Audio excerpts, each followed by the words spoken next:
Welcome back to Terrified Tales, where the rain falls slow and the fear creeps in quicker. Like and subscribe before we begin, and tell us where and when you're listening. Midnight, alone, that's when they find you. Evelyn Wren arrived at Oakmere Hollow on a damp autumn morning, the kind of day when the mist clung to the air like a heavy blanket. The sky was a dismal grey, and the occasional gust of wind sent the fallen leaves tumbling across the narrow, deserted streets. She could feel the weight of the village pressing in on her, as if the place itself was holding its breath, waiting for something, someone, to break its silence. The manor loomed ahead of her, its skeletal structure standing, in sharp contrast to the vibrant trees surrounding it. Harrowby Manor. The estate had been abandoned for years, and yet the locals spoke of it with an unsettling reverence, as though it was still very much alive. The village of Oakmere Hollow was small, forgotten by time, and full of stories. Some told, others left untold. Evelyn had heard whispers, but she didn't believe in ghosts or curses. She didn't have the luxury for superstition. Not anymore. The air was thick with the scent of moss and damp wood as she stepped out of the car. She could hear the faint murmur of the wind in the trees and the occasional creak from the manor as though it was sighing beneath the weight of its history. She took a deep breath and grabbed her bag from the passenger seat, slinging it over her shoulder. The house had been in disrepair for decades, but the antiques inside were valuable, and Evelyn needed the work. Her skills as a restorer had earned her a reputation in a world where few people could bring old objects back to life. The irony of it wasn't lost on her. She was here to restore what was broken, yet she couldn't seem to repair herself. Her hands trembled slightly as she approached the front door. A wave of guilt washed over her, as it often did in these moments. She hadn't expected to feel so unsettled. Maybe it was the manor's isolation, or the way its windows seemed to stare back at her, as though waiting for her to look away. Or maybe it was the way her breath caught in her chest when she stepped inside, as if the house had been holding its breath too. The inside of the manor smelled musty, as though it had not been touched in years. Dust hung thick in the air, and the floorboards groaned underfoot. Evelyn pulled out her flashlight and switched it on, casting a narrow beam of light over the grand staircase and into the darkness beyond. She couldn't shake the feeling that she wasn't alone, that something was watching her from the shadows. But she dismissed the thought quickly. She was here to work, not to indulge in baseless fears. Her task was to restore a collection of old furniture and antiques, mirrors, chairs, clocks, and ornate cabinets. Some were so old, they felt as though they had been forgotten by time itself. She moved methodically through the rooms, her hands deftly tracing the patterns of worn wood and delicate glass. The house seemed to grow quieter the more she worked, the silence pressing in on her like a weight she couldn't escape. It was in the drawing room that she first noticed the mirror. At first, she thought it was just another antique, the kind of item people had forgotten in their haste to clear out the manor. But this mirror was different. Its ornate frame, twisted with intricate carvings, shimmered with a strange, unsettling gleam in the dim light. As she stepped closer, Evelyn felt a sharp chill crawl over her skin. The air around the mirror seemed colder, and her reflection in the glass was blurred, warped somehow. She reached out a hand to touch the surface, but hesitated. Something about it felt wrong. Lila.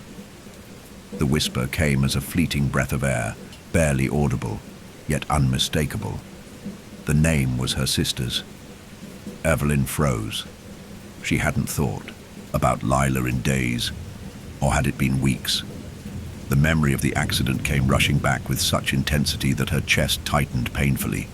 The crash, the guilt, the night she could never forget.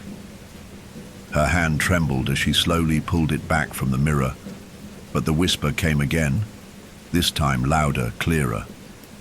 Evelyn, you left me. The voice carried a tremor of accusation, as if the very glass itself was somehow carrying the weight of Evelyn's own regrets. She blinked rapidly, looking into the reflection once more. But this time, she saw it. The faint outline of a face that seemed to be smiling at her. But it wasn't hers. It was someone else's. Her breath caught in her throat, and she stepped back from the mirror, her heart pounding in her chest. There was no one behind her, no one in the room except for herself, and yet she couldn't shake the feeling that she was being watched. Her thoughts scrambled. Was she hallucinating? Had the isolation of the manor finally begun to chip away at her resolve? She shook her head, trying to clear the fog that had settled over her mind. "It's nothing," she whispered to herself, trying to steady her breath. "Just stress. It's just the stress." She turned away from the mirror and moved deeper into the manor. The house was silent once more, save for the soft, rhythmic ticking of an old grandfather clock in the hallway. Evelyn wiped the cold sweat from her brow, her mind racing. She tried to focus on the task at hand, cleaning the antiques, restoring them to their former glory. But as she worked, she couldn't shake the feeling that the manor itself was alive, watching her every move. The whispering voice, her sister's voice, lingered in her thoughts, haunting her every step. As the evening wore on, the sky outside darkened and the wind picked up, howling against the windows with an eerie intensity. Evelyn sat down for a moment to catch her breath, her eyes darting to the mirror across the room. There it was again, faint but unmistakable. Her sister's reflection, just beyond her own, smiling eerily in the glass. And then it was gone. The mirror was empty, once more. But the coldness in the room remained. And the voice, her sister's voice, echoed in her mind once again. "You left me." The next day, the fog seemed to have thickened, swallowing the manor in an impenetrable haze. The temperature had dropped, and the air felt heavy, as though the earth itself was holding its breath. Evelyn stepped into the drawing room again, eyeing the mirror in the corner, but it was different today. The air around it felt still, oppressive even, and she instinctively avoided looking into its reflective surface. Grayson Shaw, her lover, arrived just after noon, his presence like a breath of fresh air in the heavy, suffocating atmosphere of the manor. He had driven over to visit her, though she hadn't asked him to.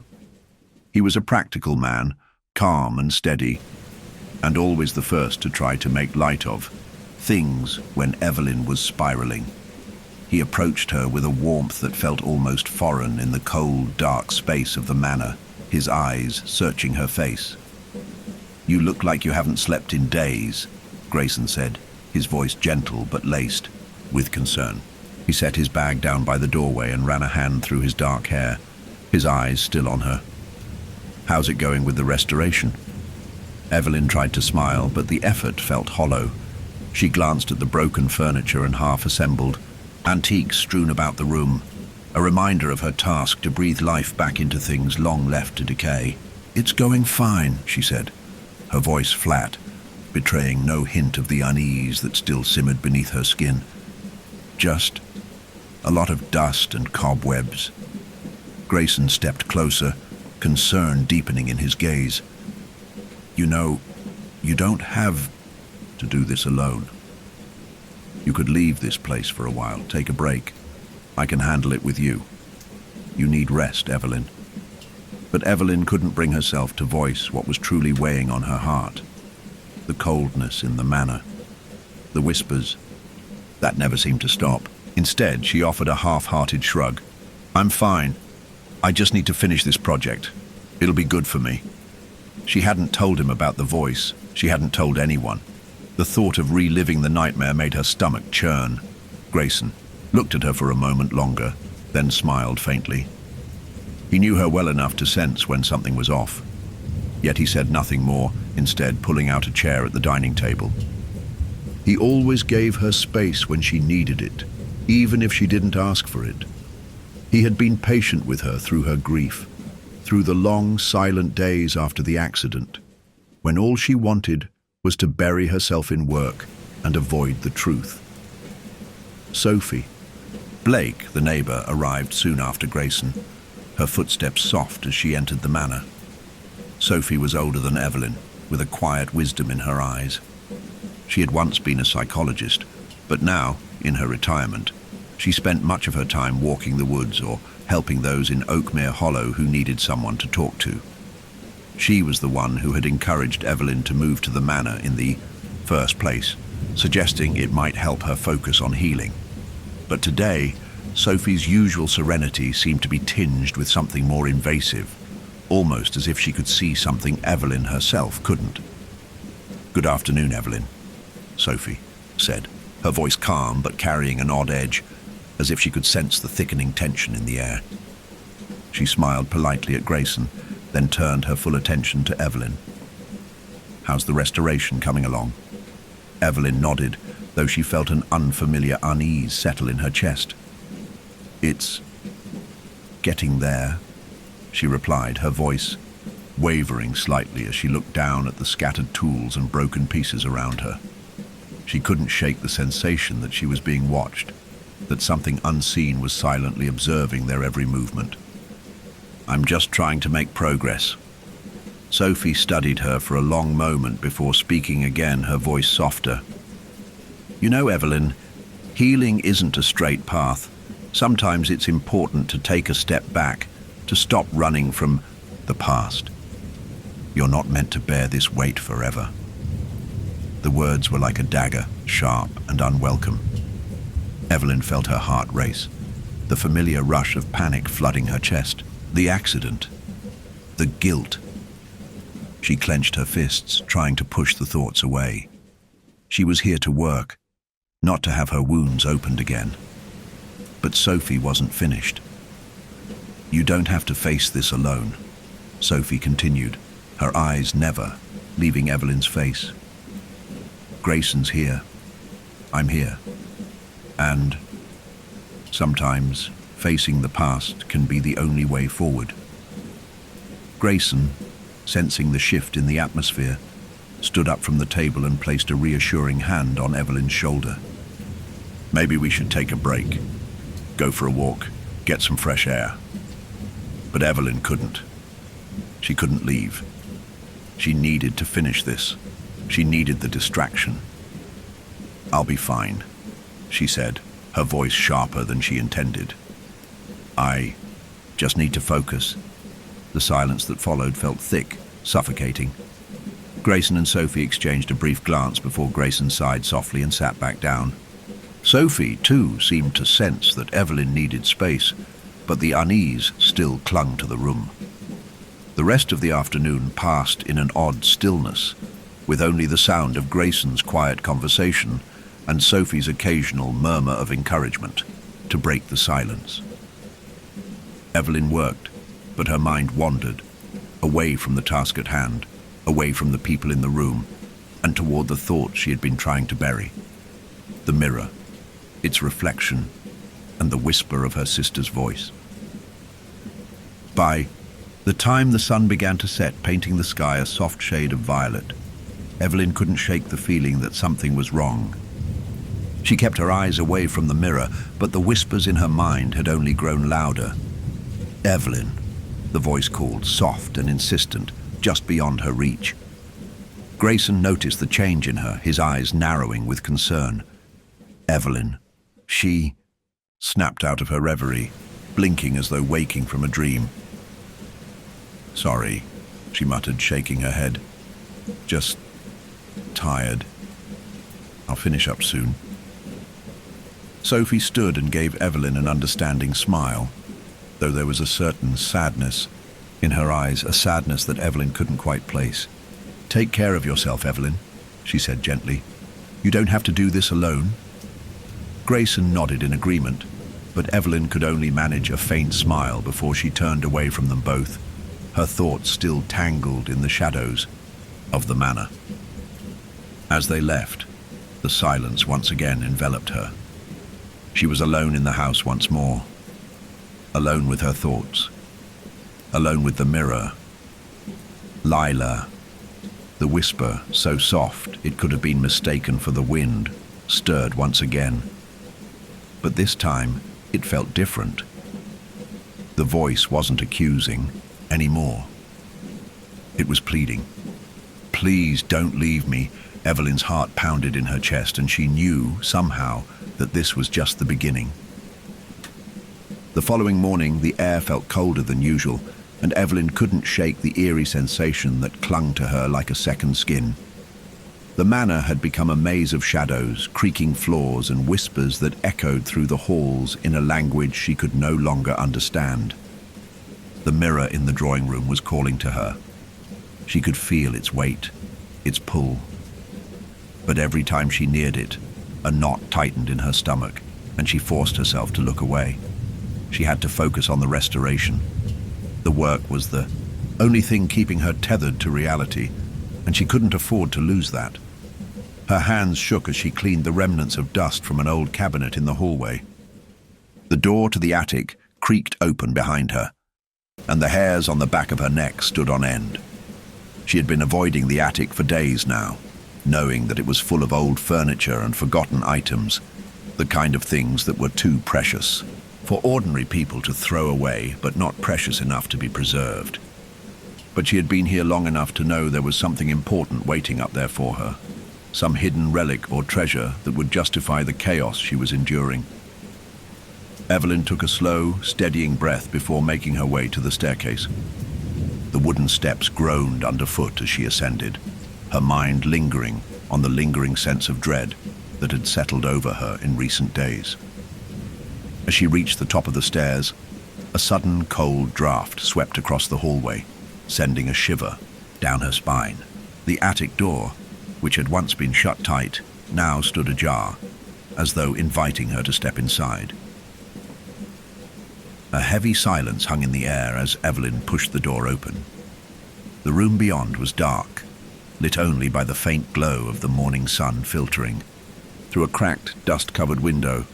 Shelves lined the walls, stacked high with old boxes, trunks, and bundles of fabric, all covered in layers of dust and cobwebs. The musty smell of decay was thick in the air, but it was the weight of forgotten memories that pressed in on her chest. She walked deeper into the attic, her footsteps muffled by the thick carpet of dust that covered the floor. Her flashlight beam danced across the forgotten objects, old portraits of long-dead ancestors, cracked porcelain dolls, yellowed books with fraying bindings. But there, tucked in the far corner, she spotted something different. A small, weathered chest, its surface carved with intricate designs, almost like something from another time, another life. It was oddly familiar, as if it had been waiting for her.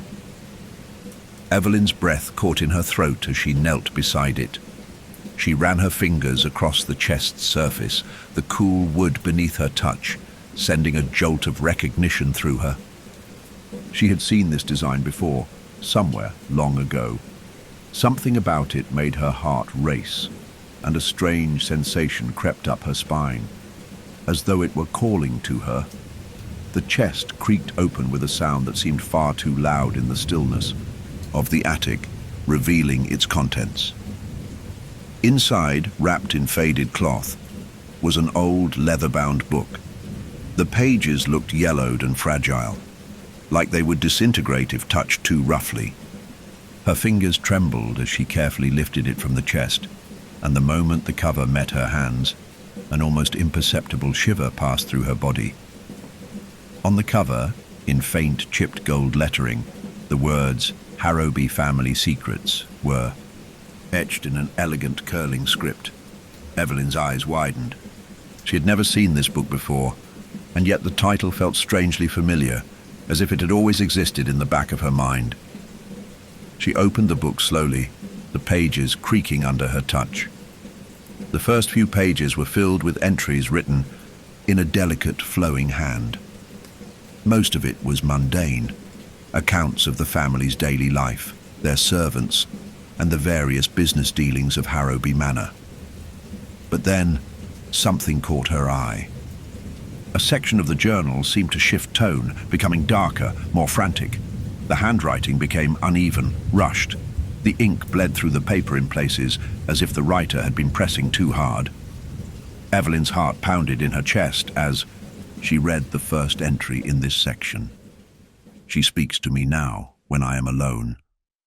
I can hear her footsteps in the hall, hear her voice whispering my name.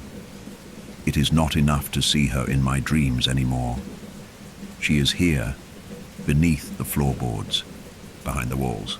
She won't let me rest. She is waiting. She is waiting for me to remember what I did. Evelyn's breath quickened as she flipped through the pages, each entry more disturbing than the last. The writer, a woman named Margaret Harrowby, seemed to be descending into madness, tormented by the ghost of a younger sister who had died under mysterious circumstances. Evelyn's skin crawled as she read the words. I see her face when I look into the mirror, when I close my eyes. I know what I did. I can never undo it. The curse will not let me forget. The curse will not let me leave. I see her now, in the reflection of the glass. She smiles, and it is my face that she wears. She comes for me. The journal ended abruptly, the final page filled with a jagged scrawl that was barely legible. She is me, and I am her. Evelyn slammed the book shut, her breath coming in short, panicked gasps. She stumbled back, her hands shaking as she set the journal down on a nearby crate. The room felt colder now, as if the very air had thickened with the weight of the words she had just read. For a moment, everything seemed to blur. The attic swam before her eyes, and she was suddenly aware of how heavy the silence had become. The whispers, her sister's voice, were growing louder in her ears, echoing through her mind. You left me. Without thinking, Evelyn bolted from the attic, her heart pounding as she rushed down the stairs. She didn't look back at the chest, the book, or the suffocating silence of the attic. The weight of the journal's words still pressed on her chest, its chilling implications clawing at her mind. She needed to breathe, she needed to escape. But as she reached the bottom of the stairs and turned into the hallway, something stopped her. The door to the drawing room was ajar, and from where she stood she could see the faint outline of the mirror reflected in the dim light. Lila! The voice was louder now, more insistent, and for the first time Evelyn didn't turn away. She didn't look away from the mirror, instead she took a step toward it. The drawing room was suffocating in its silence. Even the thick fog outside seemed to be holding its breath as Evelyn approached the mirror. She felt drawn to it, as if it were an inevitable pull, an invisible force that kept urging her forward. Each step felt like an eternity, her feet dragging with reluctance, her mind screaming at her to stop. But she couldn't. Something about the mirror had changed. It no longer felt like an object of reflection. It felt like an eye watching her, waiting for her to make the next move. Her breath came shallow, her chest tightening as she approached it. The mirror, framed in dark, ornate wood, seemed to shimmer. In the dim light, its cracked surface whispering secrets she wasn't ready to hear. The edges of the cracks seemed to deepen every time she looked away and returned to them, as if the glass itself was slowly unraveling.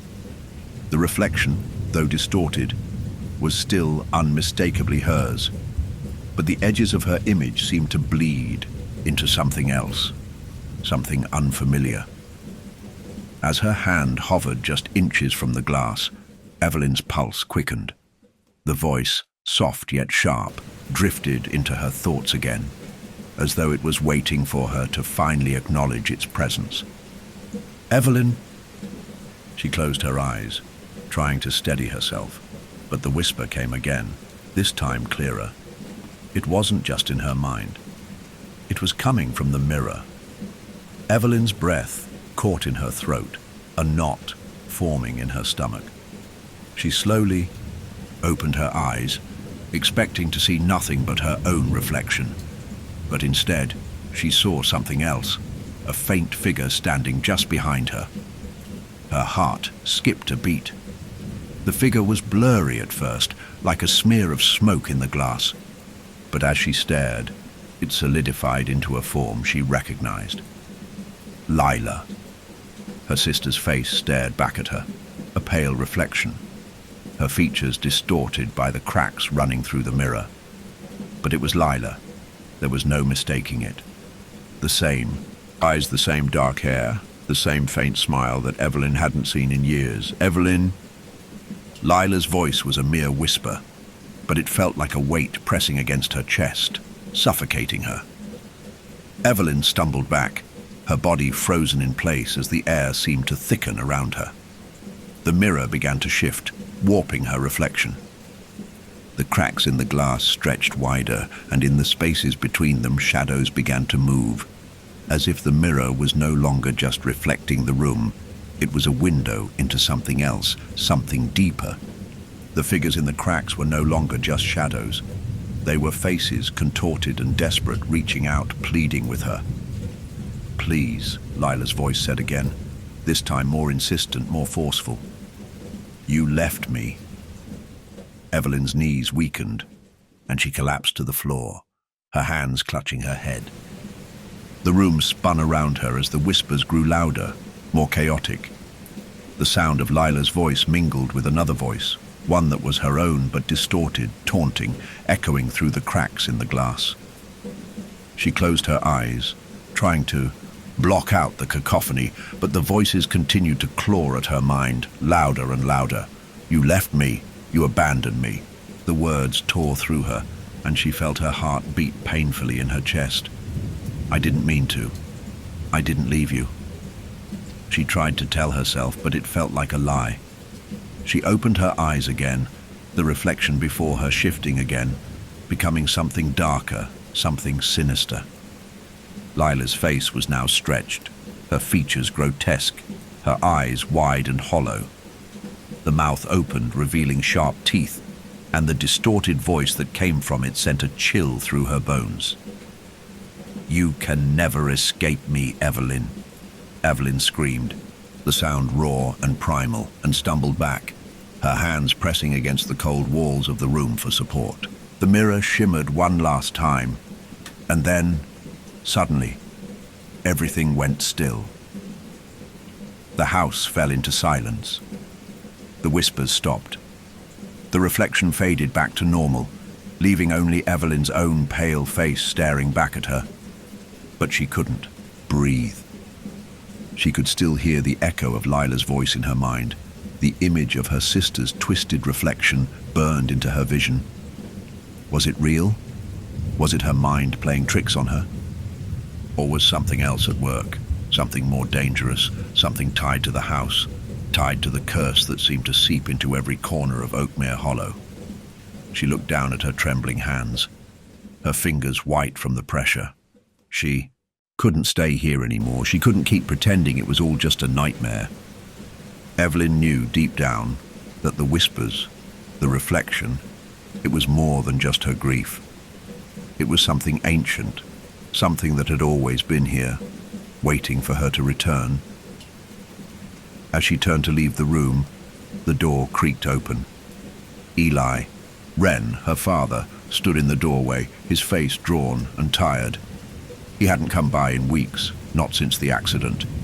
Evelyn had almost forgotten what it felt like to see him. The strained silence between them had become an unspoken bond, a way of avoiding the past. But today, as he stood there, she saw something different in his eyes. There was no warmth. There was no reassurance. "Evie," Eli said quietly, his voice raspy, as if he hadn't spoken in days. "It's happening again, isn't it?" Evelyn froze, her breath catching in her throat. The words hung between them, heavy and suffocating.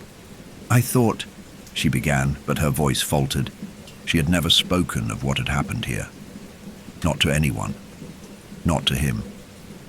But something in the way he stood there, The way his eyes avoided hers told her he knew. He had known all along. "You should leave," he said, stepping into the room, "before it gets worse. Before it takes you too." Evelyn opened her mouth to protest, but no words came out. She wanted to argue, to deny what he was saying, but deep down, she knew the truth. The house had a hold on her, and it would not let go. Until she confronted whatever haunted it, and whatever haunted her. But she wasn't ready. She wasn't ready to face her sister's ghost, to face the guilt that had been eating away at her for so long. Not yet. Instead, she turned her gaze to the mirror one last time. The cracks had already started to shift again, twisting and bending, with a life of their own, and Evelyn, with a shiver running down her spine, realized she was already too far gone. The morning came too soon, the first rays of light slashing through the thick fog that blanketed the manor. Evelyn had barely slept the night before, her dreams haunted by fragmented images of her sister, Lila, her face twisted and contorted. In the mirror, her voice pleading, accusing, calling out to her from a place beyond reach. The memories of that night, the crash, the way Lila had died alone, came rushing back with a clarity that shook her to the core. Evelyn had tried to push them away, to focus on the restoration work, but the past had a way of clawing its way to the surface, no matter how deep she buried it. The house felt colder this morning, as if the walls themselves were closing in on her. The once distant whispers now felt like they were just at the edge of her hearing, lurking in the corners of the room, waiting for her to acknowledge them. She could feel their presence more than hear them, a constant thrum of pressure in her skull. It was as if the house was alive, feeding off her anxiety, waiting for her to crack. Grayson had stayed the night, though his sleep was fitful. Evelyn could tell. He hadn't spoken much, and when he did, his words had been clipped, almost mechanical, as if he were afraid to voice the thoughts that had been circling in his mind. The once familiar warmth of his touch now felt distant, like a ghostly echo. She could see the concern in his eyes, but she couldn't bring herself to acknowledge it. She had no words to explain what was happening to her, and the idea of trying felt unbearable. When Grayson left for a moment to fetch some supplies from town, Evelyn sat alone in the drawing room. She could feel the weight of the silence pressing down on her, like a storm gathering on the horizon. The air was thick with it, each second stretching longer than the last. It was impossible to avoid the mirror now. Even from across the room, it seemed to pull at her, its cracked surface a reflection of her fractured mind. She tried to ignore it, tried to busy herself with the work, but the urge to look was overwhelming.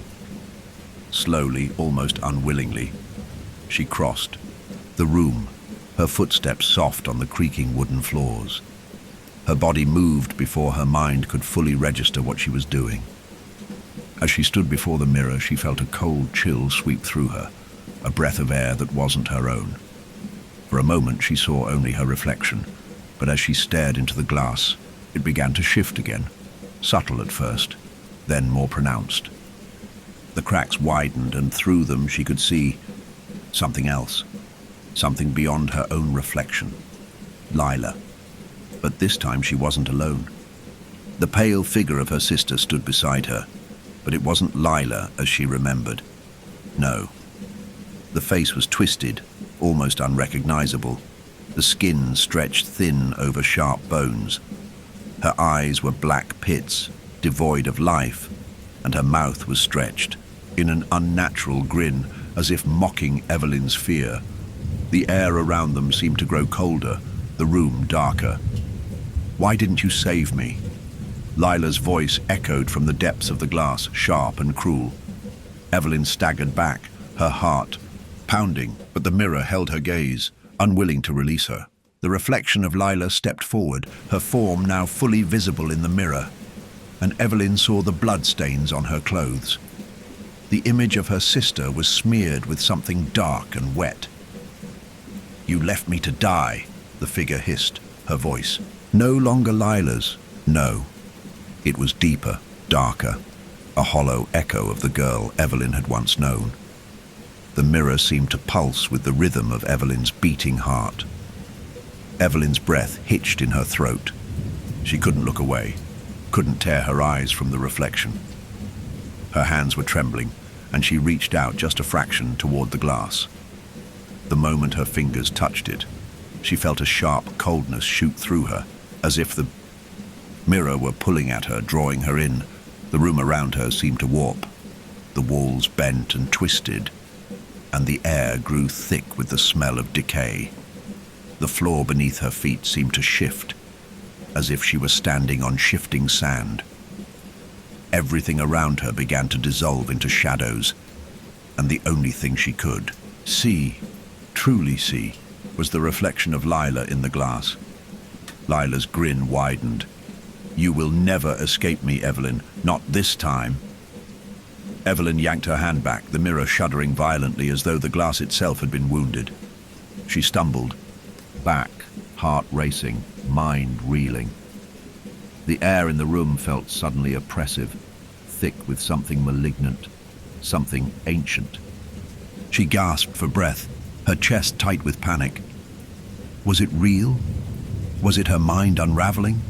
Or was the house itself somehow drawing her in, feeding off her guilt, her grief? She closed her eyes, trying to steady herself, but the image of Lila, the twisted, accusing figure, lingered in the darkness behind her eyelids. The echo of her sister's voice, the accusation in every word, reverberated in her skull. Evelyn's fingers clenched into fists at her sides. She had to leave. She had to get away from this place, from the house, from the whispers that were slowly eroding her sanity. But the thought of leaving felt impossible. The manor had already seeped into her bones, and even if she wanted to escape, could she? Could she truly leave the house behind, leave the memories that haunted it, or would they follow her, like shadows no matter where she went? A sudden creak from the doorway broke her from her thoughts. She spun around, her heart leaping in her throat. It was Grayson, standing in the doorway, his eyes wide with concern. "Evelyn," he said softly, his voice almost tentative, like he was afraid to disturb the fragile silence. "Are you okay?" She didn't answer immediately. She couldn't. The weight of his gaze felt like another pressure on her chest, an added layer to the suffocating silence that filled the room. Slowly, she tore her eyes from the mirror and forced herself to look at him, though it felt like it. Took every ounce of strength she had left. I'm fine," she finally managed to say, though the lie tasted bitter on her tongue. She couldn't bring herself to tell him about the mirror, about the things she had seen. How could she? He wouldn't understand. He couldn't possibly understand what was happening here, what was happening to her. Grayson stepped into the room, closer now, his eyes scanning her face, searching for something he hadn't yet found. His brow furrowed, and he reached out for her arm, his touch gentle but insistent. "Evelyn." His voice broke through the fog in her mind. "You're not fine. What's happening to you?" She swallowed hard, her throat tight. I don't know." The words felt like a confession, as though she were admitting to some deep, unspoken truth. "I can't escape it, Grayson. It's like it's inside me now, and I can't get away. No matter what I do, it won't stop." He looked at her, his gaze softening with sympathy. But there was also something else there. Fear. Fear that she was slipping away from him, that whatever was happening to her was beyond his reach, beyond his understanding. He opened his mouth to speak, but before he could say anything, the door creaked again, louder this time. Evelyn's heart stuttered, her gaze snapping toward the door. There was someone there, someone standing in the hallway, watching them, her breath caught in her throat. It was Eli. "Evie," he said softly, his voice trembling with something Evelyn couldn't place. It's time to leave. She didn't know what to say. She couldn't breathe, couldn't think. The whispers were louder now, and the house felt like it was closing in, pressing in on her, suffocating her. There was no escape. Not anymore. The door to the drawing room clicked shut behind Grayson and Eli, and the oppressive silence of the manor settled around Evelyn like a heavy shroud. The air felt thick, dense with the echoes of things unsaid, the remnants of words that had tried to make their way into the light, but had been swallowed whole by the house's dark weight. She could hear the faint ticking of the grandfather clock in the hall, its rhythm almost a mockery of her own frantic heartbeat. Evelyn stood frozen in the center of the room, her gaze fixed on the place where the mirror had once been. It was now just an empty space, cold, barren, its reflection shattered like her own mind. The mirror was gone, yet she could still feel the presence of it, looming behind her eyes, the twisted face of Lila in every shadow, in every flicker of movement. That wasn't her own. The voices had stopped for a moment, but Evelyn knew it was only a temporary reprieve. Something far darker was waiting for her, lurking just beneath the surface, ready to swallow her whole. "I never should have come back here," she whispered to herself. But the words held no weight, no meaning. It was a futile lament, a half-formed thought that died in her throat before it could fully escape. Grayson was the first to break the silence. His voice was quiet, tentative, as if he were afraid of disturbing something fragile. "Evelyn." He took a step toward her, but his eyes were clouded with worry, his brow furrowed with concern. "You've got to tell me what's going on. I can't keep pretending everything's fine when I can see you're falling apart." Evelyn's hands clenched at her sides. She turned slowly to face him, but her gaze was distant, unfocused. "I don't know what's happening to me, Grayson." The words slipped out in a breathless rush, her voice trembling. "I can't stop seeing her. I can't stop hearing her. It's like the house, like the mirror is alive. And it knows me. It knows everything I've done." Grayson reached out, his hand hovering near her, unsure of whether to touch her. "You're not alone in this, Evelyn. We'll figure it out, together." His voice was soft, but there was an edge to it now, a desperation that had never been there before. The man who had once been the steady, unwavering pillar in her life was starting to show signs of breaking too. He was just as trapped in the web of the manor's influence as she was. But Evelyn could feel it. The insidious pull of the house, the whispering shadows. Even his presence, once a comfort, felt distant now. She stepped back from him, the space between them growing, as if some invisible force were pulling them apart. "I need to know what's happening here," she said, her voice flat, resigned. "I need to understand why it feels like this place is eating me alive." Grayson's expression softened, and for a moment he seemed to be searching for the right words. I think you already know," he said quietly, his voice almost a whisper. Evelyn's stomach tightened. "What do you mean?" "I think you know exactly why this is happening," Grayson said, stepping closer, his tone more insistent now. "Why? You're being haunted. Why the mirror? Why it's showing you all of this?" He paused, searching her face. "It's because of the guilt, Evelyn. It's because of what happened, what you're carrying inside." Evelyn recoiled, the words hitting her like a physical blow. She shook her head vehemently, the familiar pang of panic flooding her chest. No, that's not true. I didn't." Grayson cut her off, his voice soft but firm. "You didn't let her die, Evelyn. But you couldn't save her either. And that guilt, it's been eating at you for years. It's been festering in the dark. And now it's come alive." Her heart pounded in her chest. She wanted to scream at him, tell him that he didn't understand, that he wasn't there. He hadn't been in the car with her that night. He hadn't heard Lila's last breath.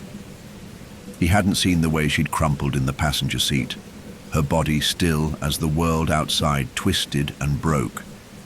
He didn't know how impossible it was to save her, how utterly powerless she had felt, watching as the world slid into chaos, knowing that she was the one who had caused it all.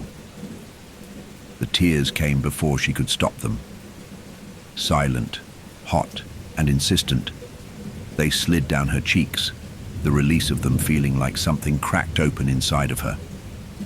The floodgates she had kept locked for so long had finally been breached. Grayson was right. She had known this all along. The guilt was not just a feeling. It was a weight she had been carrying for years, a shadow that never let her go.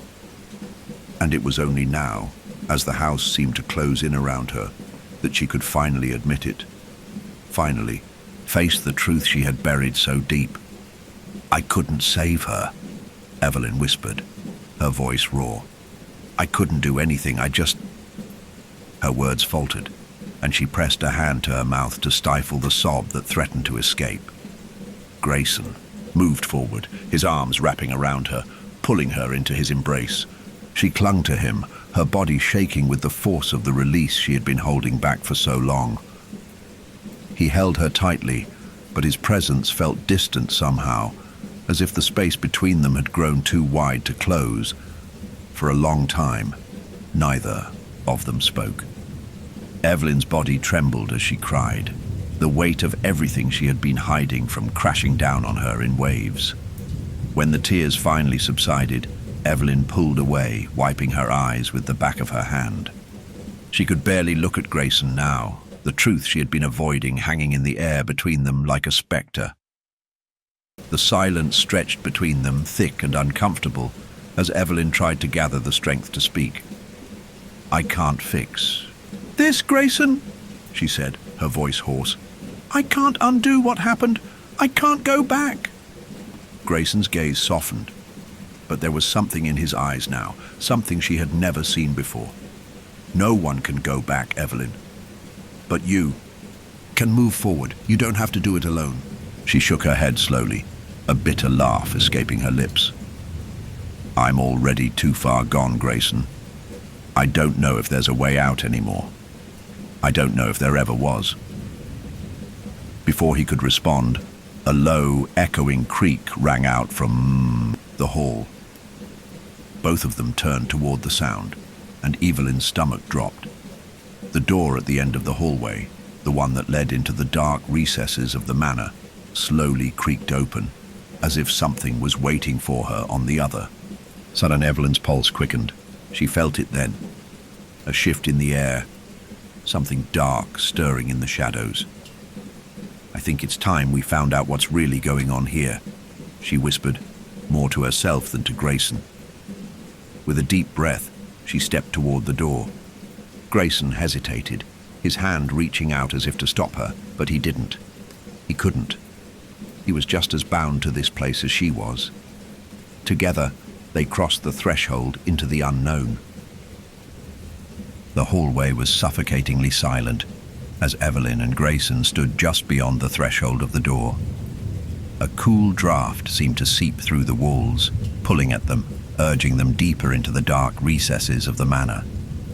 The shadows stretched, long and oppressive, their edges curling like fingers beckoning them forward. Evelyn's breath caught in her throat as the door creaked closed behind them, the heavy weight of the house settling once again around them.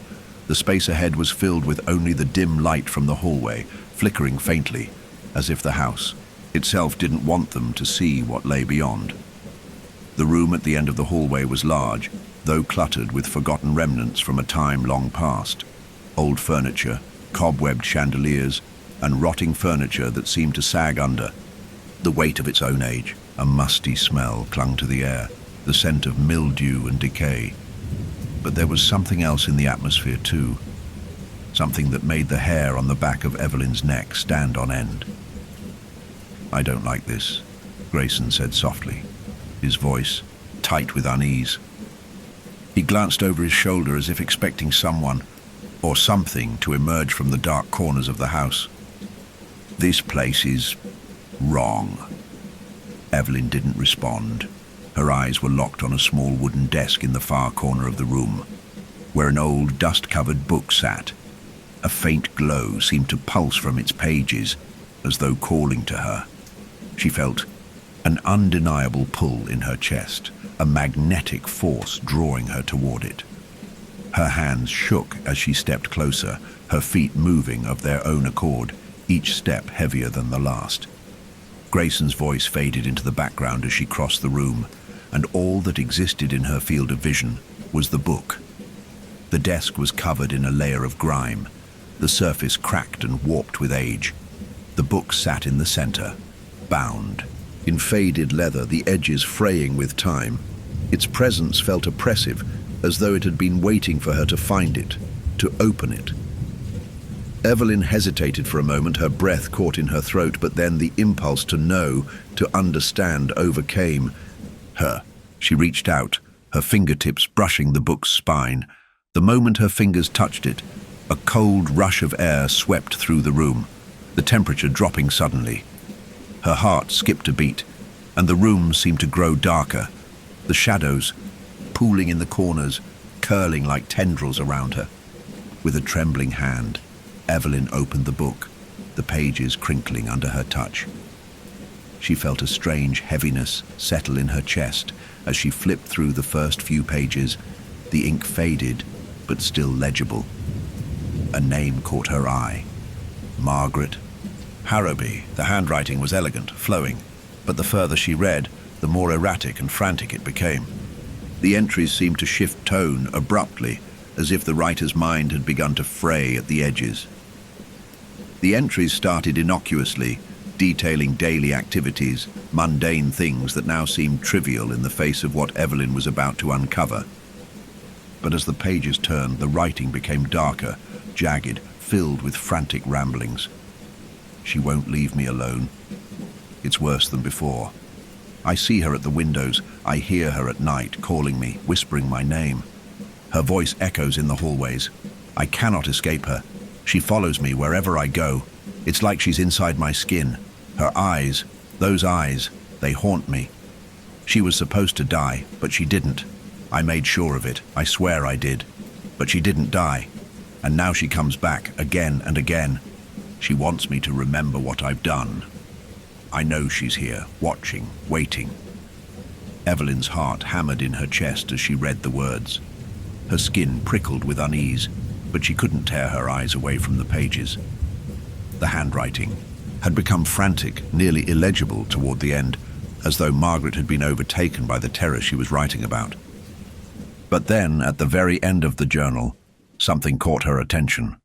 An underlined phrase in the middle of the page. She is me, and I am her.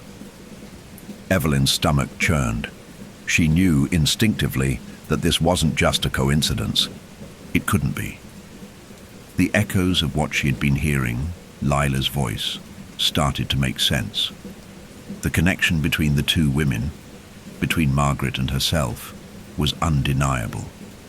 And what Margaret had written about, the ghost that had followed, her, the curse that wouldn't let her escape, it was the same thing happening to Evelyn now. She comes back. She always comes back. No matter how far I go, no matter what I do. The words continued to claw at her mind, but Evelyn felt the pull of something deeper, something darker. The mirror, the house, the curse. They were all tied together, tied to the sins of the past. Sins that she had been too afraid to confront. Until now. A soft creak interrupted her thoughts, and she snapped her head up, her heart leaping in her chest. Grayson was standing just a few steps behind her, his expression a mix of concern and confusion. Evelyn? His voice was tentative. What is it? What did you find? Evelyn closed the book, clutching it to her chest, her heart pounding. The weight of what she had just uncovered was too much to process in the moment. She couldn't speak the words. Aloud, not yet. Not when she wasn't sure she even understood them herself. But Grayson's eyes were searching hers, and she could feel his growing concern. The air in the room felt heavier now, the shadows pressing in as if they were closing in on her, threatening to consume her. "I think I know what's happening," she whispered, though her voice was strained. "I think I know why this is happening." Grayson took a step toward her, his face hardening with resolve. "What do you mean?" Evelyn opened the book again, her hands trembling, and pointed to the entry that had sent a chill through her bones. "It's not just me. This has happened before. This curse. It's tied to this house, to the Harrowby family, and the ghost, the one I keep hearing. It's not just my guilt. It's hers, Margaret's sister. She's trapped here too. And now, she's calling for me." Grayson stared at the book, his face pale. He reached out, gently pulling the journal from her hands and setting it back down on the desk. "That's..." He trailed off, his eyes flicking to the dark corners of the room. "That's not possible, Evelyn. This is just a book." "It's..." "No," she interrupted, her voice sharp, though the fear in her eyes betrayed her words. "It's not just a book. It's a warning. This house, the mirror, it's all connected, and I think I'm the one who has to break it. But I don't know how." The silence stretched out between them. The walls seemed to pulse with a rhythmic, almost unholy beat, like the house itself was breathing, waiting. A low, guttural sound echoed in the distance, reverberating through the walls, and Evelyn felt a shiver crawl down her spine. She knew, deep in her bones, that they were running out of time. "Evelyn," Grayson said quietly, his voice low and careful. "Whatever this is, whatever happened to Margaret and her sister, it's coming for you now. It's not something you can fix alone." Her eyes met his, but she didn't know how to respond. She wasn't sure she had the strength to fix it, not anymore, but she had to try. She had no choice. If she didn't confront the past, if she didn't face whatever was haunting her, it would consume her, just as it had consumed Margaret, and the mirror would become the least of her worries. Suddenly, the air in the room shifted again. The temperature plummeted. A shadow flickered across the far wall, dark and amorphous. Evelyn froze, her blood running cold. It was here. Evelyn couldn't tear her eyes away from the book that lay open before her. The words on the pages still swirled in her mind, each one a twisting thread, pulling her deeper into the dark web of Harrowby Manor's cursed history. The weight of Margaret Harrowby's words seemed to press on her chest, suffocating her. The truth was finally beginning to sink in, but it only deepened her sense of unease. The house wasn't just haunted, it was alive, feeding off the pain, the guilt, the fear of those who stepped into it, and now it had latched onto her. The faintest sound echoed through the room, cutting through her spiraling thoughts. It was a whisper at first, so soft she could barely catch it, like the faintest breeze brushing against her ear. But as she focused on it, the sound grew clearer, more insistent. A soft cry, faint, almost ethereal, her breath caught in her throat. "Do you hear that?" she asked, her voice barely more than a whisper, the fear evident in her tone. She looked up at Grayson, her eyes wide, hoping he'd heard it too. Grayson, who had been standing in the corner, his arms folded across his chest, hesitated. "Hear what?" The sound came again, a soft, trembling call, just a whisper, but clear as day. "Evelyn!" Evelyn's pulse quickened and she turned, her gaze darting around the room. It was coming from somewhere in the manor, something distant, yet too close. The voice, the whisper of her sister's name, drifted through the air like a ghost, and with it came the unmistakable echo of something else, the screech of metal, the twisting sound of a car spinning out of control. It was the sound of that night, the night Lila died.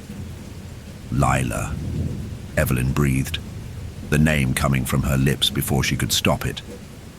Her heart skipped a beat, and a cold, icy fear wrapped itself around her chest. making it hard to breathe. The sound, the voice. It was here, again just as it had been in her nightmares. The screeching of the car, the deafening noise that had haunted her ever since that moment, rang in her ears, louder than ever before. Grayson stepped closer, a deep frown creasing his brow. He reached out, gently touching her arm. "Evelyn, you're hearing things.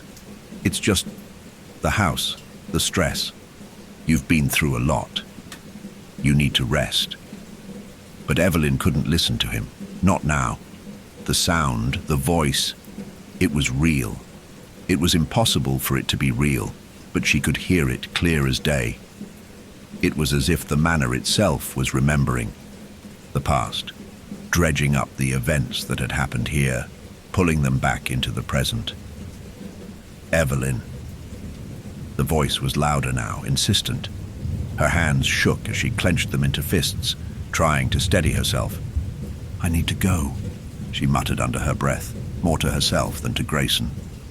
She turned on her heel, heading for the door, her steps quick and unsteady. She needed to escape, to get away from the whispers, the sounds that kept clawing at her sanity. Grayson followed her, his footsteps echoing in the silence of the house. "Evelyn, where are you going? You can't just run from this." But Evelyn couldn't stop. She couldn't stay here, not when everything was spiraling out of control. The echoes of the past were too loud now, too close. She needed to confront it, but at the same time she feared what would happen if she did. As she stepped into the hallway, the air grew colder, the shadows stretching unnaturally along the walls. The screeching noise of metal twisting and turning grew louder still, the sound of the crash reverberating in her mind. It was real. The past wasn't just in her memory anymore. It was alive, breathing with her in the present. Evelyn's hand shot out to steady herself against the wall. She could hear the sound of the crash, the screeching of tires on the wet road, the roar of metal bending, twisting in a violent embrace. Her breath came in shallow gasps as the sound in her mind became too much to bear. The very walls seemed to shake with the memory, the house trembling as if it were alive with the terror of that night. "It's not real," she told herself.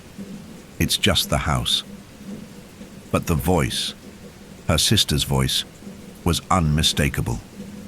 It was louder now, sharper, and Evelyn could almost feel Lila's presence in the room, standing just behind her, reaching out with cold, dead fingers. She felt a chill run down her spine, and for a moment she swore she could see her sister's pale face reflected in the dim light of the hallway. The eyes were empty, the expression frozen in a silent plea. "Evelyn." The voice was so close now she could almost touch it. "Grayson," Evelyn gasped, her voice breaking. I can't." Before Grayson could respond, the sound of something heavy crashing to the floor echoed from upstairs. The noise was so sudden, so violent, it made the floorboards beneath Evelyn's feet vibrate. She froze, her heart racing, in her chest as she turned toward the source of the noise. The sound hadn't come from anywhere in particular. It had come from everywhere. Grayson shot her a concerned look, but Evelyn was already moving. She didn't know why. She just had to go. Her legs moved of their own accord as she ascended the stairs, each step feeling heavier than the last. The echoes of the past were now a deafening roar in her ears, drowning out everything else. She couldn't see Lila, but she could feel her presence, like a shadow hanging over her. It was as if Lila had never left, never truly gone. The air upstairs was even colder, and the hallway stretched out before her, dark and foreboding. The air felt thick, suffocating, pressing in on her with each step. And then she heard it again. The screech, louder this time, sharper. It was coming from the farthest room, at the end of the hall, the room that used to be hers, the room where Lila had once slept. Evelyn's hand reached for the door handle, her fingers trembling as she gripped it. She turned it slowly, the rusted, metal squeaking in protest, and pushed the door open. The room beyond was dark, the curtains drawn tight, the furniture covered in white sheets. Everything looked frozen in time, as if the house had stopped moving the moment Lila had died. Evelyn stepped inside, the floorboards creaking beneath her. The room felt wrong, as though the air was thick with a presence that refused to leave. There, at the far end of the room, she saw it, a large, full-length mirror standing against the wall, its surface cracked and darkened by time. The moment Evelyn's eyes landed on it, the world seemed to tilt. Her breath caught in her throat. She knew the mirror. It had been the same one Lila had loved, the one that had been in the room when everything had gone wrong. Lila's mirror. The whispers started again, louder this time, clearer. Evelyn, her vision blurred as she took a step, closer to the mirror.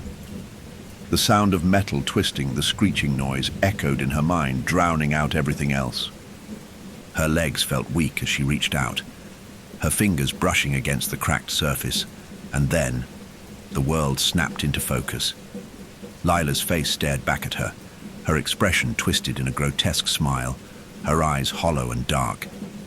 Evelyn gasped, stepping back. But the image didn't disappear. Lila's form leaned closer, her mouth stretching wide, the smile growing more grotesque, more sinister. "You left me." The image in the mirror seemed to pull Evelyn in like a magnet. Her heart raced, her breath shallow and erratic. The world around her faded as she stared at Lila's distorted reflection. Her sister's face twisted into something alien, a mockery of the girl she had once known. The smile on Lila's face wasn't one of innocence or warmth. It was a grin that dripped with accusation, with anger, with a hunger that Evelyn couldn't comprehend. The mirror pulsed with a dark energy, each beat sending a ripple through her body, a sharp tug at her chest, as though the glass itself was breathing. Evelyn stumbled back, her breath catching in her throat. She reached out instinctively, as if trying to push the image away, but the mirror was relentless, its grip tightening with each passing second. "You left me, Evelyn," Lila's voice echoed, but it wasn't just her sister's voice anymore. It was hollow, taunting, as if something else had taken possession of it. "You let me die." The words tore through Evelyn like a blade. She wanted to scream, to shout that she hadn't meant for any of it to happen, that she hadn't meant to leave Lila behind, to survive when her sister couldn't. But the words caught in her throat, and the guilt she had buried so deep inside. Her surged to the surface, choking her. The screeching of metal filled the air once again, the sound of the crash, the moment everything had shattered. Evelyn could almost feel it in her bones, the twisted metal, the shattering glass. It was all real again, the memory of the crash, the terror of that night, the moment Lila had slipped away, her final breath stolen in the chaos. "You were supposed to save me." Lila's voice twisted, now mocking, distorted. "But you didn't. You couldn't." The pain inside Evelyn's chest became unbearable. She stumbled back, her hand pressed against the wall to steady herself, her knees weak beneath her. She closed her eyes, trying to block out the voices, the memories. "Please," she thought, "please stop." When she opened her eyes, she wasn't in the room anymore. At least it didn't feel like it. The walls of the manor had dissolved, replaced by the twisted, familiar landscape of that night. She was standing at the side of the road, the rain falling in sheets, the wind howling. Her breath was fogging up the air, but it wasn't just the cold. It was the weight of what she had lost. The memory of the crash, of the moment she had failed her sister, was real again, palpable. She could hear the tires screeching, the metal crunching, the horrifying sound of the world folding in on itself, the car spinning out of control, the smell of burnt rubber, the fear, everything. "Lila!" Evelyn cried out, her voice hoarse. but the words were lost in the storm, swallowed by the howling wind. Her feet were moving before she could even think, rushing toward the wreckage, but there was nothing there. The car was gone. Her sister was gone. And all that remained was the deafening silence, a silence that had followed her for years. Her legs buckled beneath her and she collapsed to the wet ground. She could see it now, the twisted wreck of the car, the broken glass, the blood, the echoes of that night haunting every inch of her being. It wasn't just the crash she was running from, it was everything that had come after. The guilt, the grief, the feeling of being left behind. "You left me." Lila's voice came again, soft, insistent, just behind her. Evelyn spun around, but no one was there. Only the empty road, the broken remains of the past, stretching endlessly before her. "Please," Evelyn whispered, clutching her chest. "I didn't mean to. I didn't mean to." The sound of footsteps echoed through the rain. They were slow, deliberate, the soft patter of wet shoes against the pavement. Evelyn's heart thudded painfully in her chest as the footsteps grew louder. She wasn't alone. She turned, her eyes wide, searching, but still saw nothing. And then, out of the corner of her eye, she caught it. The faintest outline of a figure, a shadow moving in the distance. It was Lila, but it wasn't her. Not entirely. The figure was distorted, warped, as though the storm itself had shaped her into something else, something monstrous. The figure moved toward her, its shape flickering like a reflection in shattered glass, broken and fragmented. "No!" Evelyn screamed, her voice raw with terror. She tried to run, but her legs wouldn't move. She was stuck, trapped in the nightmare she'd been running from all these years. Lila's face twisted into a grotesque smile, her eyes wide and empty.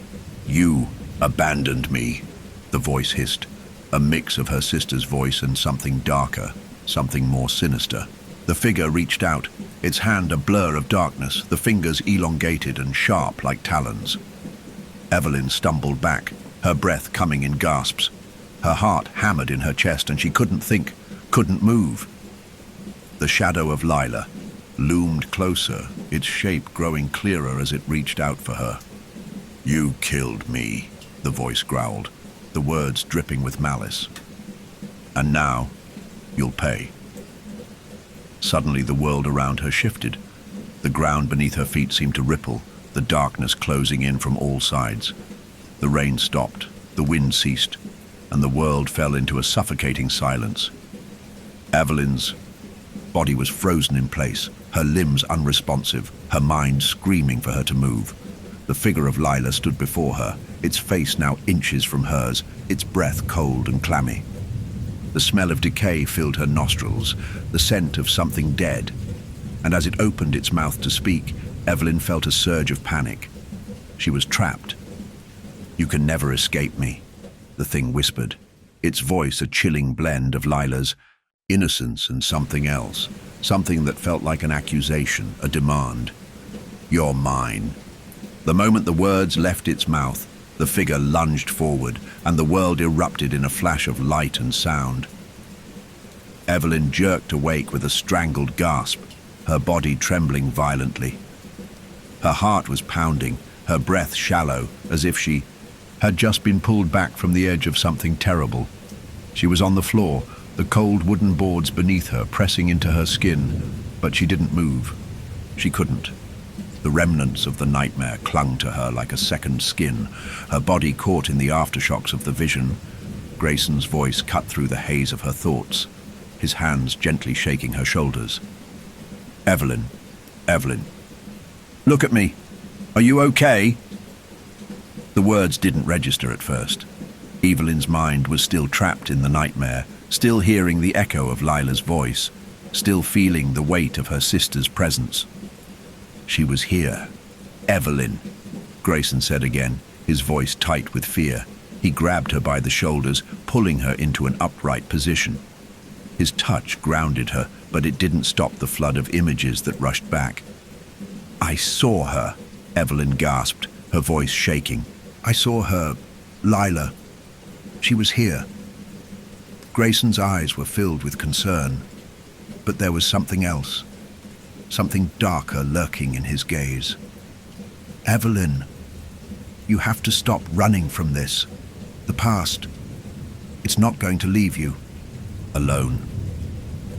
Evelyn shook her head, her body shaking uncontrollably. She could still feel the weight of Lila's presence, the suffocating grip of her guilt crawling under her skin. It's not over. The nightmare was just beginning. Evelyn couldn't shake the feeling that she was losing her grip on reality. The lines between the past and present had become so blurred that it was impossible to tell where one ended and the other began. The haunting voice of her sister, the whispering shadows in the house, the mirror, all of it was coiling around her, tightening like a noose. And every time she thought she could breathe again, every time she thought she might escape, the house would pull her back, reminding her that there was no running from her past.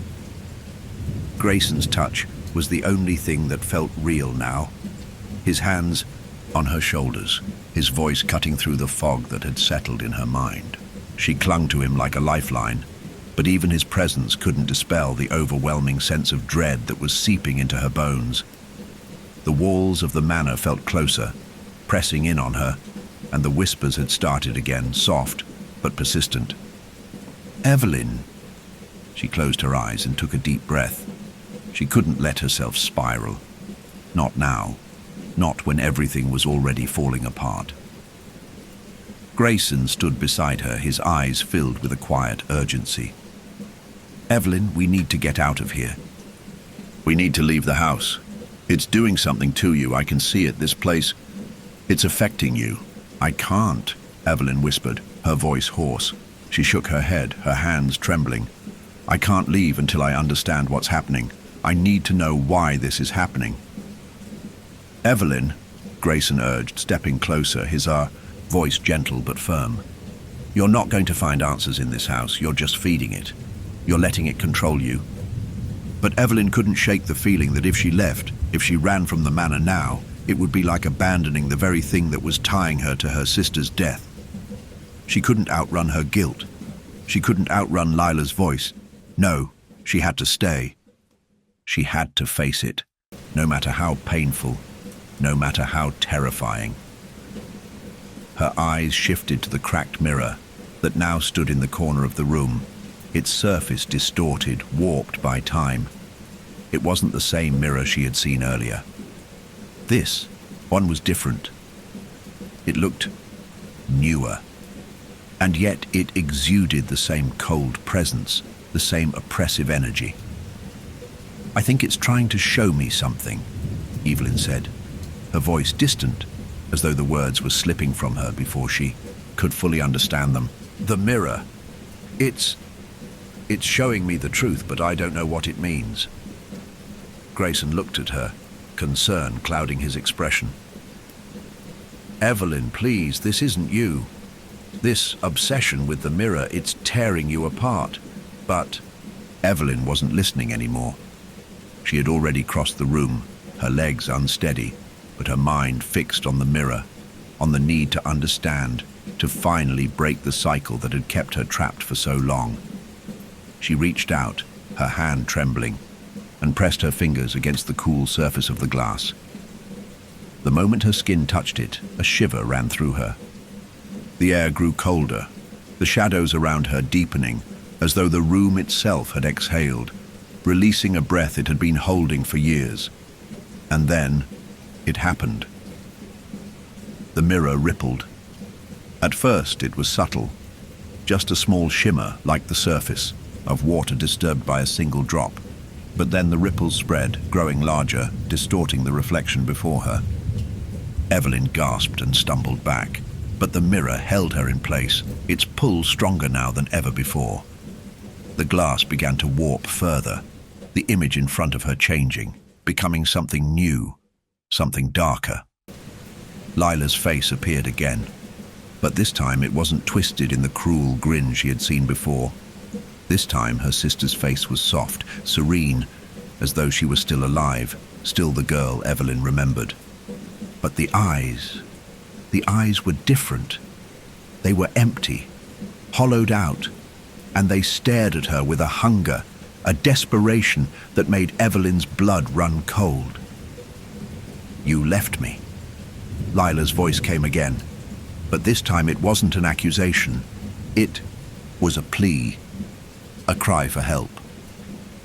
Evelyn's breath caught in her throat as the reflection of Lila stepped closer to the surface of the mirror, her image growing clearer, more lifelike with each passing second.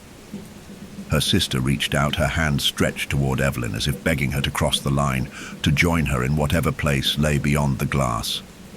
"No," Evelyn whispered, shaking her head, taking a step back. "No, this isn't real." But it felt real. The air around her was thick, oppressive, suffocating. The sound of the crash, the screeching metal was back, reverberating in her skull. The memory of that night, of Lila's death, crashed over her once more. The guilt that had been festering in her heart for so long erupted, raw and unforgiving. The voice came again. "You killed me." It wasn't Lila anymore. The voice was distorted, a dark, guttural growl echoing from the depths of the mirror. It wasn't just Lila's ghost. It was something else, something more sinister, something that had been waiting for Evelyn to face it. Evelyn's body trembled, her knees giving way beneath her. The room spun, the sound of Lila's voice overwhelming. She couldn't breathe. The walls of the manor seemed to press in on her, and the mirror was now a portal, a gateway to a darkness she wasn't ready to face. Her vision blurred, the reflection warping again. The figure of Lila stretching out toward her, its form twisting and contorting, becoming monstrous. "You cannot escape what you are," the voice growled, a deep, resonating sound that seemed to come from everywhere. "You are mine now. You are as broken as I am, and you will join me forever." Evelyn felt her pulse racing, panic flooding her chest. She wanted to look away, to run. But the mirror held her captive, its reflection a twisted version of her own guilt, her own self-loathing. In the distance, she could hear Grayson calling her name, his voice filled with fear and desperation. She could feel him reaching for her, but it was too late. She had already crossed the line. Suddenly, the mirror shattered. The sound was deafening, like 1,000 shards of glass being torn apart. Evelyn screamed as the pieces fell to the floor, the reflection of Lila disappearing in a shower of broken fragments. The room went still, the oppressive energy dissipating, but the air was still thick with the remnants of the vision, of the haunting presence that had just shown itself. The silence stretched on, heavy and suffocating. Grayson was beside her now, his arms wrapped around her, pulling her away from the remnants of the mirror. "Evelyn, Evelyn, look at me. You're okay. You're okay." Evelyn's hands were shaking as she pressed them to her temples, the images of Lila still haunting her mind. Her chest heaved as she tried to catch her breath, her heart still pounding in her ears. "I didn't mean to," she gasped, her voice broken. "I didn't mean to. I couldn't save her." Grayson held her tighter, but Evelyn could feel the weight of the house pressing down on her once again. The nightmare wasn't over. It had only just begun. The sound of shattered glass still echoed in Evelyn's ears as she stumbled backward from the broken mirror. Her heart raced, pounding in her chest like a trapped animal, each beat driving the frantic rhythm of her thoughts. She could feel Grayson's arms around her, pulling her to safety, but it didn't matter. The room had become a swirling vortex, the remnants of the shattered mirror reflecting fragments of memories, of guilt, of Lila. Every corner of the room seemed to pulse with the same energy, the same oppressive darkness that had been growing inside of her since the moment she stepped foot in Oakmere Hollow. It wasn't just the house that was breaking down. It was her. Evelyn tried to steady herself. but the air felt thick, as though she were standing in the middle of a storm. The shadows in the corners of the room seemed to stretch toward her, their forms flickering and shifting like something alive, watching her every move. She could hear the whispers again, soft at first, but growing louder with each passing second. Evelyn. Her name, spoken from the darkness. The voice wasn't just Lila's anymore. It was something else, something more insistent, more predatory. It was a voice that had always been there, buried deep inside of her, feeding on her guilt, her fear. Grayson's voice cut through the fog of her thoughts, pulling her back to the present. "Evelyn," he said urgently, his grip tightening on her arms. "You need to snap out of it. This isn't real." But Evelyn couldn't hear him.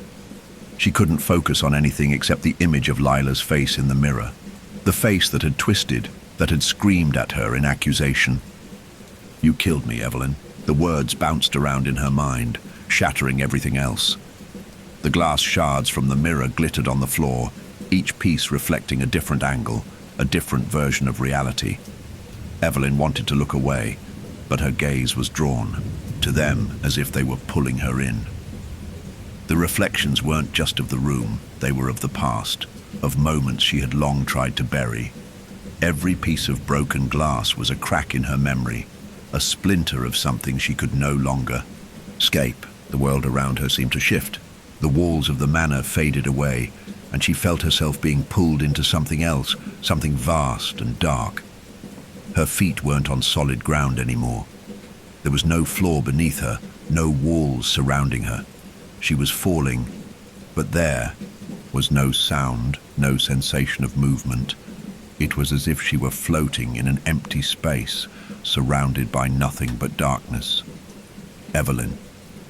The voice again, closer this time, right beside her ear. She whipped her head around, but there was nothing there, no one. The darkness around her began to shift, forming into shapes, into faces. She saw Lila's face again, but this time it was different. The eyes were hollow, the mouth twisted in pain, as if the girl she had known was no longer alive. It was a reflection of Evelyn's guilt, of everything she had done wrong, everything she had failed to fix. The shape of Lila's face distorted, as if it were made of smoke, slowly dissolving into the shadows. "You left me." The voice wasn't just Lila anymore. It was 1,000 voices, all layered on top of one another, their whispers merging into a chorus of accusation. "You let me die," Evelyn gasped, her chest tightening, her breath caught in her throat.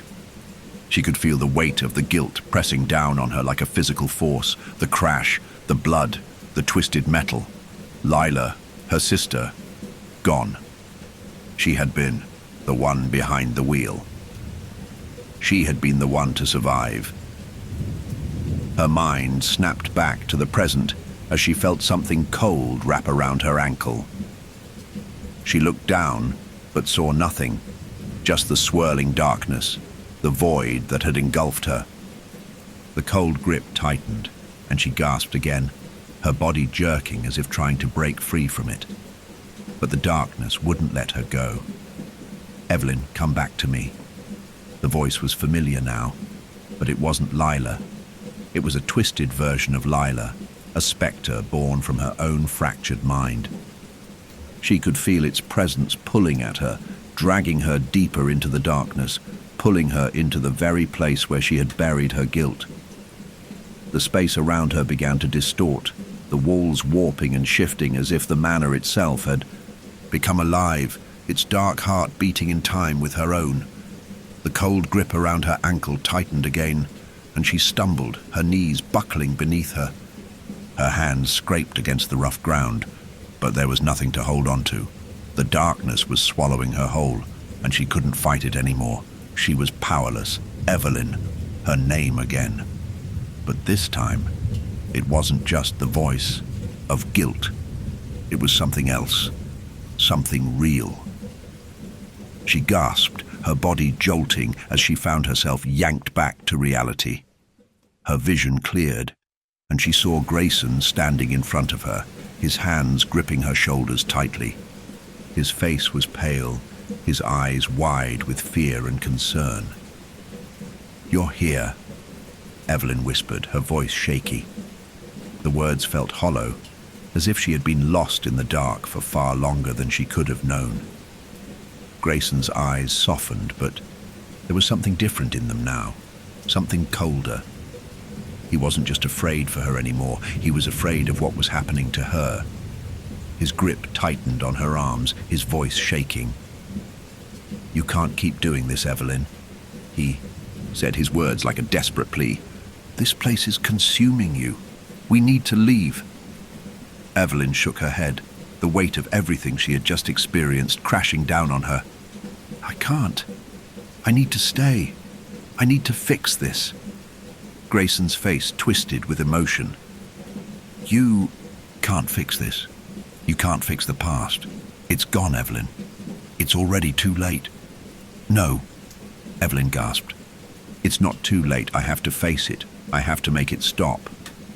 The world around her was still heavy with the remnants of the darkness she had just seen. The shadows were creeping in from the edges of her vision, reaching toward her like tendrils. The whispering voices, her sister's voice, hadn't stopped. They were still there, still calling for her, still pulling her in. "I can't go back," she said softly, her voice breaking as the weight of the realization crashed down on her. "I can't fix what happened. I can't undo it." Grayson's hand cupped her cheek, his touch warm against the coldness of her skin. His expression softened with the quiet desperation of someone who knew they were losing someone they loved.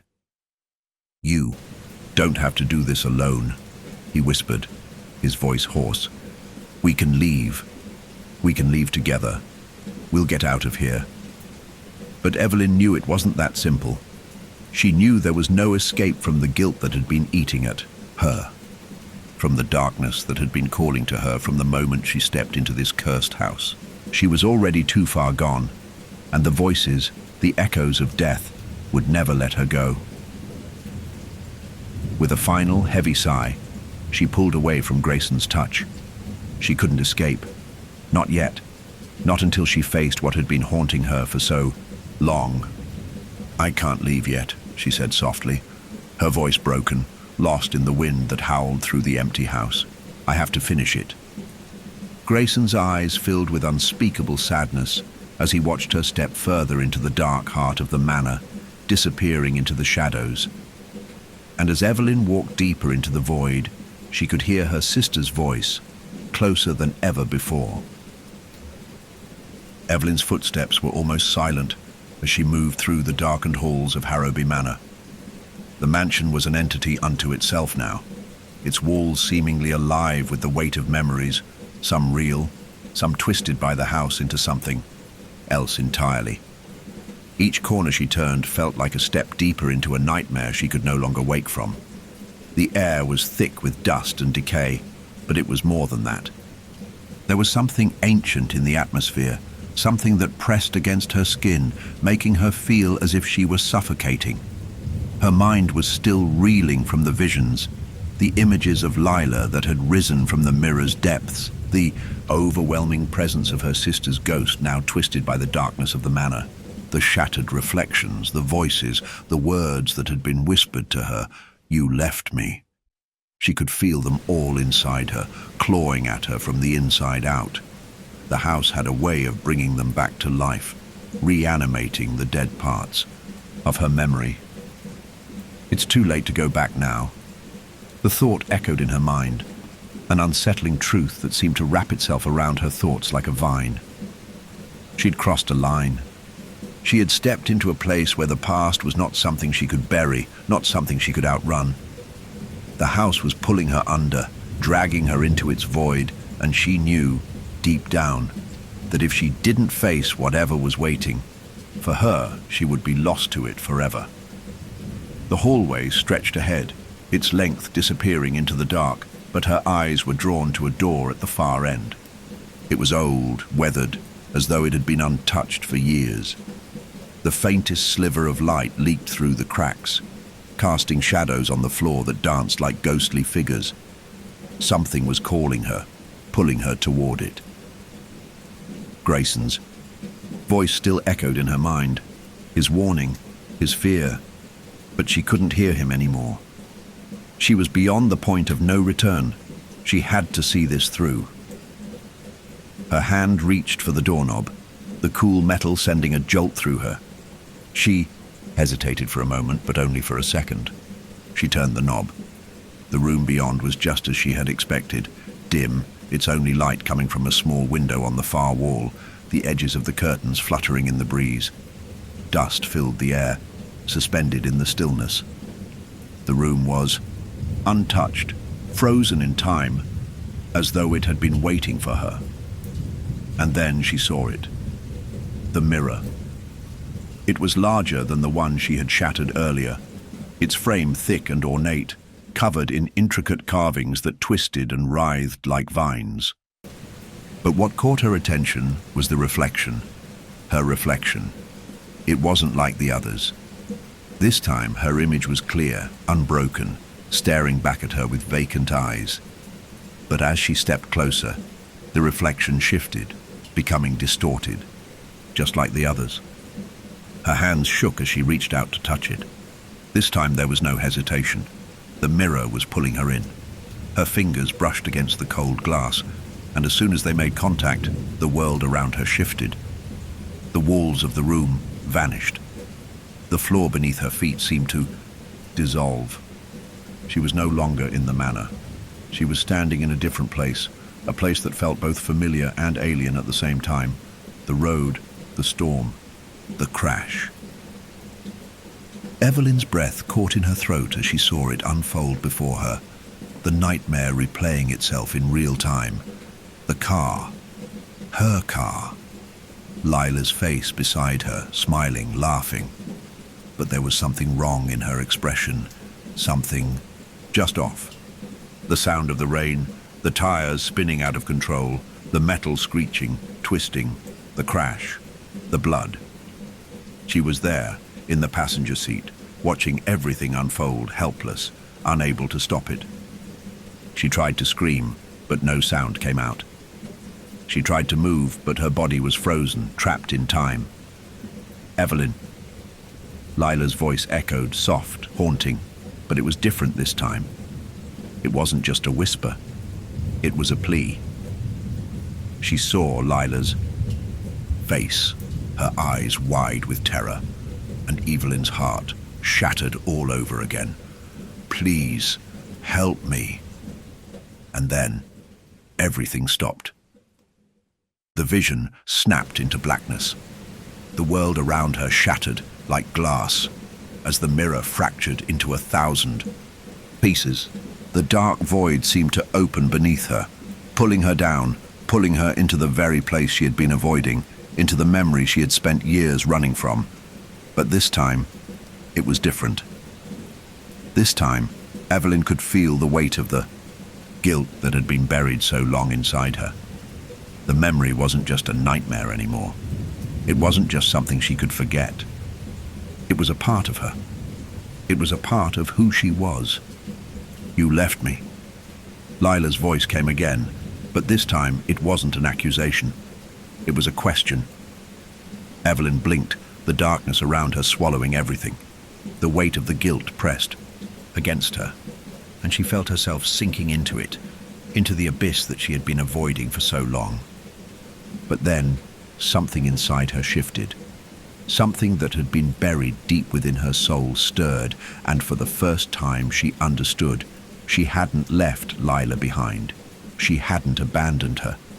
It wasn't your fault, Evelyn. The words weren't spoken, but she felt them. The weight lifted. The suffocating guilt that had bound her to the house, to the past, seemed to dissolve, as though the very air around her had exhaled, letting her breathe again. She wasn't trapped in the memory anymore. She wasn't trapped in the nightmare. The darkness receded, and the road, the crash, the mirror, everything faded away. Evelyn blinked, her vision clearing. She was back in the room, standing before the shattered mirror, the pieces scattered around her like fallen stars. And yet it wasn't just the mirror that had shattered. It was the wall she had built around herself, the wall she had used to keep the pain at bay. It was gone. Grayson's voice broke through the silence. "Evelyn," she turned to see him standing at the doorway, his eyes filled with a mixture of concern and something else, something like hope. She could see it in his eyes now, the realization that she had faced the darkness. She had faced what had been haunting her all this time. "Are you okay?" Grayson asked softly, his voice tentative. Evelyn took a deep breath, her body still, trembling from the aftershocks of what had just happened. But when she looked at him, when she looked into his eyes, she saw something she hadn't seen in a long time. Peace. I think I'm finally ready to let go," she said, her voice quiet but steady. "I think I can leave it behind." Grayson stepped toward her, his eyes softening. "You don't have to do this alone, Evelyn." Evelyn nodded slowly, her heart lighter than it had been in years. The mirror was broken, the house was no longer holding her in its grip, and the past was no longer a prison. For the first time in a long while, she could finally breathe. And maybe, just maybe, she could move forward. The moment Evelyn spoke the words, a shift occurred in the air. The heaviness that had clung to the room for so long seemed to dissipate, like the first breath of fresh air after being submerged in water. For the first time since entering Harrowby Manor, Evelyn felt a sliver of clarity pierce through the fog that had clouded her mind. She had faced the past, had confronted the guilt that had bound her for years, but there was still more to uncover, more to understand. Grayson stepped closer, his eyes full of cautious hope. "You feel different," he said, his voice quieter now, a trace of disbelief in his tone. "What happened?" Evelyn felt the weight of his gaze, but she couldn't bring herself to speak just yet. The mirror, broken, shattered, its pieces scattered. On the floor, like the remnants of the past, seemed to pulse with a life of its own. It was as if the reflection of everything Evelyn had been hiding was still there, lingering, waiting to be fully understood. But Evelyn knew now that the worst of it had passed. The truth, in its rawest form, had finally been dragged into the light. She could see it for what it was, not some monstrous entity lurking in the corners of the manor, but her own fear, her own refusal to confront the reality of Lila's death. She turned to face Grayson, her voice steadier now. "I thought I could outrun it. I thought if I ignored it, I could leave it behind. But that's not how it works, is it?" Her eyes met his, and she saw the fear there, the same fear she had carried for so long. "It wasn't about Lila, not really. It was about me, about not accepting that I couldn't save her." Grayson didn't say anything at first. His face softened, as though he understood something Evelyn hadn't said out loud, something they both knew but had been too afraid to confront. The house had been a reflection of her fractured soul, the mirror, a symbol of the pieces she had kept hidden, even from herself. "I wasn't the one who failed her," she whispered, the weight of those words sinking into her chest like a stone. "It wasn't my fault." Grayson took her hand then gently, as though afraid she might break again. "You don't have to carry this anymore, Evelyn." But as his words settled in her mind, a small, unsettling voice echoed through her thoughts, a voice she hadn't heard in a long time, a voice that had stayed hidden in the dark corners of her memories, buried beneath the layers of guilt and pain. "It's not over." Evelyn's pulse quickened as she glanced around the room, her senses alert to the shift in the air. The shadows in the corners of the room seemed darker, deeper. The walls closed in, suffocating, and the air grew thick with something, something unspoken. Grayson noticed it too. His gaze flickered to the door, to the hallway beyond, his expression darkening. "Something's wrong," he muttered, his hand tightening around hers. "It's not over. I think we—" The door to the room creaked open, and a cold draft swept through the space. Evelyn turned toward the doorway, her heart hammering in her chest. For a split second, she thought she saw someone standing there, a figure too dark to be fully visible, just beyond the threshold. "Evelyn." The voice came again, but this time it wasn't Lila's. It was deeper, more menacing, laced with an undertone of malice that sent a chill down her spine. The voice was coming from the doorway, from the depths of the dark hallway. Before she could react, the door slammed shut with a force that rattled the walls, the sound of it reverberating through her bones. The room seemed to tremble, and Evelyn felt a familiar pressure begin to build again, a suffocating weight pressing down on her chest. Grayson's eyes widened, his grip on her hand tightening as he looked around the room in alarm. "What was that?" he asked, his voice tinged with dread. "Evelyn, what's happening?" Evelyn swallowed hard, her throat dry. "It's the house," she said quietly, her voice shaking. "It's still here. It's not finished with me." The air in the room grew colder still, and the shadows around them seemed to stretch, to twist, as if they were reaching for her. Evelyn stepped back, her heart pounding in her ears. The oppressive presence of the manor, of the curse that had consumed her for so long, was closing in once more. But now, she realized, it wasn't just the house, it wasn't just her past. There was something else at work, something that had been waiting for this moment to fully reveal itself. Grayson stepped closer, his face drawn with concern, but Evelyn felt herself pulling away. She knew deep down that whatever had been haunting them wasn't going to stop until it had finished what it had started. The house, the curse, the mirror, it was all connected, all leading to one thing, the truth. Her mind flashed back to the diary she had found earlier, the frantic scribbled words of Margaret Harrowby. "She is me, and I am her." The words lingered in her thoughts, gnawing at her as if they were the key to everything, the link between the past and the present. But what was the connection? Why had the house chosen her? Evelyn's thoughts were interrupted by the soft sound of footsteps behind her. She turned sharply, her heart leaping in her chest, only to find the hallway empty. But something was there, something watching them from the shadows, something that was beginning to reveal itself piece by piece. Grayson's voice broke the tension. "We need to leave now, Evelyn. It's not safe here anymore." But Evelyn shook her head slowly, her gaze fixed on the dark hallway ahead. "No, Grayson, I need to know the truth. I need to face what this place is, what it's been hiding from me. It's not over yet." Grayson took a step forward, his eyes filled with disbelief. "Evelyn, no.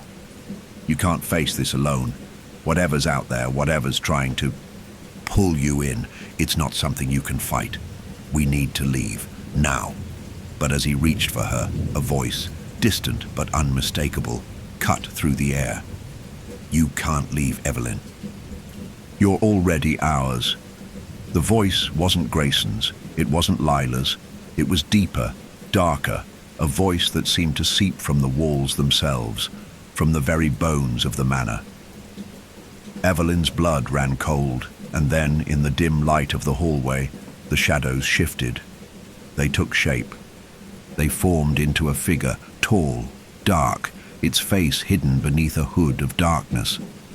The figure moved slowly toward her, its presence suffocating, its power palpable in the air. "I am the one who haunts this place. I am the one who will never let you go." Grayson stepped back, his eyes wide with fear, but Evelyn didn't move. She stood frozen, her heart racing in her chest, her gaze locked on the figure before her. The shadows parted around it, revealing nothing but a dark, shifting mass, its form shifting like smoke, its voice a low, guttural rumble that seemed to vibrate through her very bones. The house had one final truth to reveal, one final, terrifying truth. And Evelyn was going to face it, whether she was ready or not. Still here? Brave. Or maybe you just like the feeling of being watched. Like, subscribe, and drop your time and location in the comments, so we know who's still out there. Now breathe slow. The worst is coming. Evelyn stood at the edge of the hallway, her body frozen, her heart pounding with the kind of fear that seemed to paralyze her every muscle.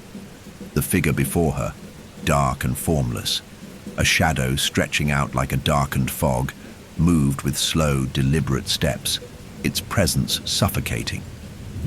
Every inch it advanced toward her felt like the air grew thicker, the space between them shrinking.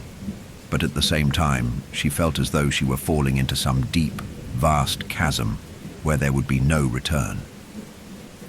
Grayson stood behind her, his face pale, his hands trembling as they reached out to touch her shoulder. His breath was shallow, as though he too could feel the weight of the entity that loomed ahead of them, as though the very air in the house had become charged, pulling him in too. "Evelyn!" Grayson's voice was barely a whisper, but it was enough to snap her back to reality. She turned to him, but her eyes still remained locked on the shadowy figure, watching it move closer with an unnatural calm. Grayson's grip tightened on her, his hand pressing against her arm as if trying to anchor her to him, to keep her from slipping further into the darkness that was now pressing in from every side. "We need to leave. We can't stay here anymore. Whatever this thing is, it's not human. It's not a ghost. It's something else, something older." His voice trembled with fear, but Evelyn didn't respond immediately. She wasn't sure if she even heard him. The presence of the figure before her was overwhelming, a force that seemed to speak without words, its influence spreading like poison in the air. Evelyn felt it deep in her bones. This wasn't just a curse. This wasn't some lingering ghost of the past. This was something much darker, something that had been waiting, watching, feeding off her fear. The figure in front of her finally came to a stop. It was towering, its shape indeterminate, swirling in the dim light as if it were both there and not there at the same time. The shadows around it seemed to stretch and warp, swallowing the space between them. Evelyn could barely make out its face, if it had one. The emptiness that stared back at her was more chilling than any physical visage. "You cannot escape me," the figure rumbled, its voice deep and resonating with a power that made Evelyn's knees buckle. The words echoed in her mind like a drumbeat vibrating against the walls of the manor, shaking her from the inside out. Grayson's hand left her arm, his body stiffening as he stepped back. His eyes, wide with terror, locked onto the shadow, and he opened his mouth to speak, but no words came out. Evelyn felt the coldness of the figure's presence seep into her very soul. The suffocating weight of it filled the air around her, pushing down on her chest, as if the house itself were closing in. She could feel her breath coming faster, her body trembling, but somehow, despite the horror before her, she wasn't afraid of it. Not in the way she thought she should be. There was something familiar about it, something she couldn't name. It was as if this thing, this presence, had always been a part of her. "You were never meant to leave," the figure continued, its voice now a low whisper, curling into her thoughts, invading her mind. "You have always belonged to me. You are a part of me." Evelyn's heart skipped a beat. The words sounded too familiar, like the echo of something she had heard before. The house, the mirror, the curse. It was all leading to this moment, this revelation. She had been wrong to think it was just about Lila. It wasn't just about her sister's death. It was about something much older, something buried deep within her, something that the house had fed on since the beginning. "I belong to you," Evelyn whispered, her voice shaking as the truth started to dawn on her. The figure gave a slow, deliberate nod. "You are me," it said, its voice sinking deep into the very core of her being. "Everything you've ever known is a reflection of me. You have been running from this truth for so long, Evelyn, but you cannot hide from it any longer." The ground beneath her feet seemed to shift, and Evelyn's stomach lurched. The truth, the weight of it, crushed her, suffocated her. She staggered backward, her mind reeling. What had she been running from all this time? What had the house been feeding on? Grayson's voice was a harsh breath against her ear. "Evelyn, no, don't listen to it. Whatever it says, don't believe it." But his voice, though desperate, seemed distant, drowned out by the growing pressure inside her chest. He was here, beside her, but Evelyn felt herself slipping, falling into the pull of the figure before her. "You don't need him," the figure whispered, its voice sweet and venomous now, like a lover's coaxing. "You never did." Evelyn turned to Grayson, her eyes wild with confusion and panic. "What does it mean? What is it talking about?" she asked, but her voice was trembling, unsteady. "What is happening?" Grayson's eyes were wide, panic clouding his expression as he stepped closer, trying to reach out to her. "Evelyn, don't listen. This is all wrong. We have to leave now, please." But Evelyn couldn't move. Her body felt paralyzed, the air thickening around her. The figure's words, dark and intoxicating, wrapped around her like tendrils, suffocating any trace of reason. She could feel something dark, shifting inside her like a key turning in a lock, a door opening to a part of her mind that she had long since sealed away. The figure's voice deepened, growing darker. "You know the truth, Evelyn. You were never meant to be free. You have always belonged to this house, to me. The guilt you carry, the shame, you have always been mine to claim." A sudden realization gripped Evelyn's heart, as though the very air in the room had been sucked out. The curse, the mirror, the voices, the house, it was all tied to her, to something she had done, to something she had forgotten. The figure stepped forward again, its form closing in on her. And for the first time, Evelyn felt the true weight of what had been happening, what had been lurking beneath the surface all this time. She wasn't running from a ghost. She wasn't running from Lila. She was running from the truth that had always been inside her, buried beneath the years of guilt and grief.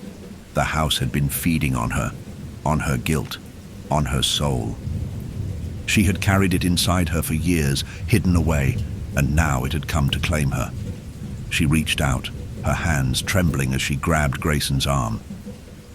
I don't know if I can fight it anymore," she whispered, her voice breaking, the weight of the truth suffocating her.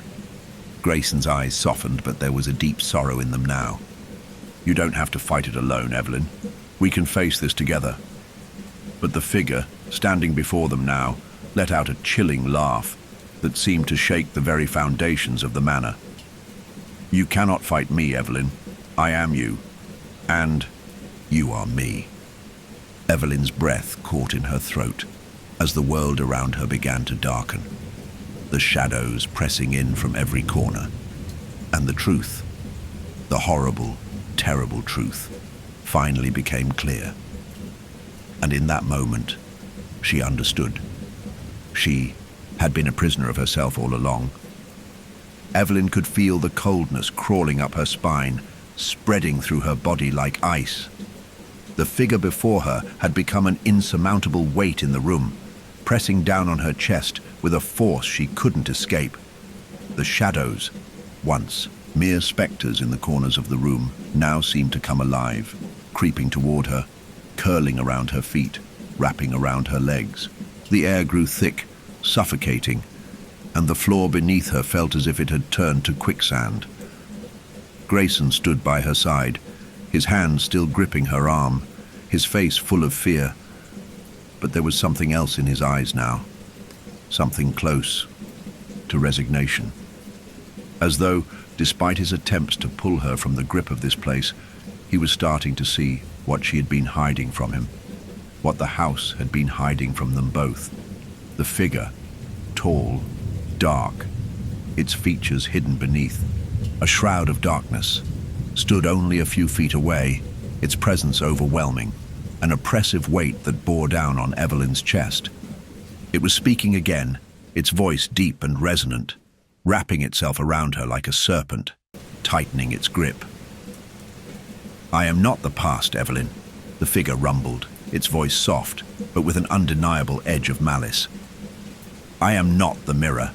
I am the thing that has always been inside you, the reflection you could never face." The words cut through her, deeper than anything she had felt before. She wanted to run, to push away, but the grip of the house, the pull of the figure kept her rooted to the spot.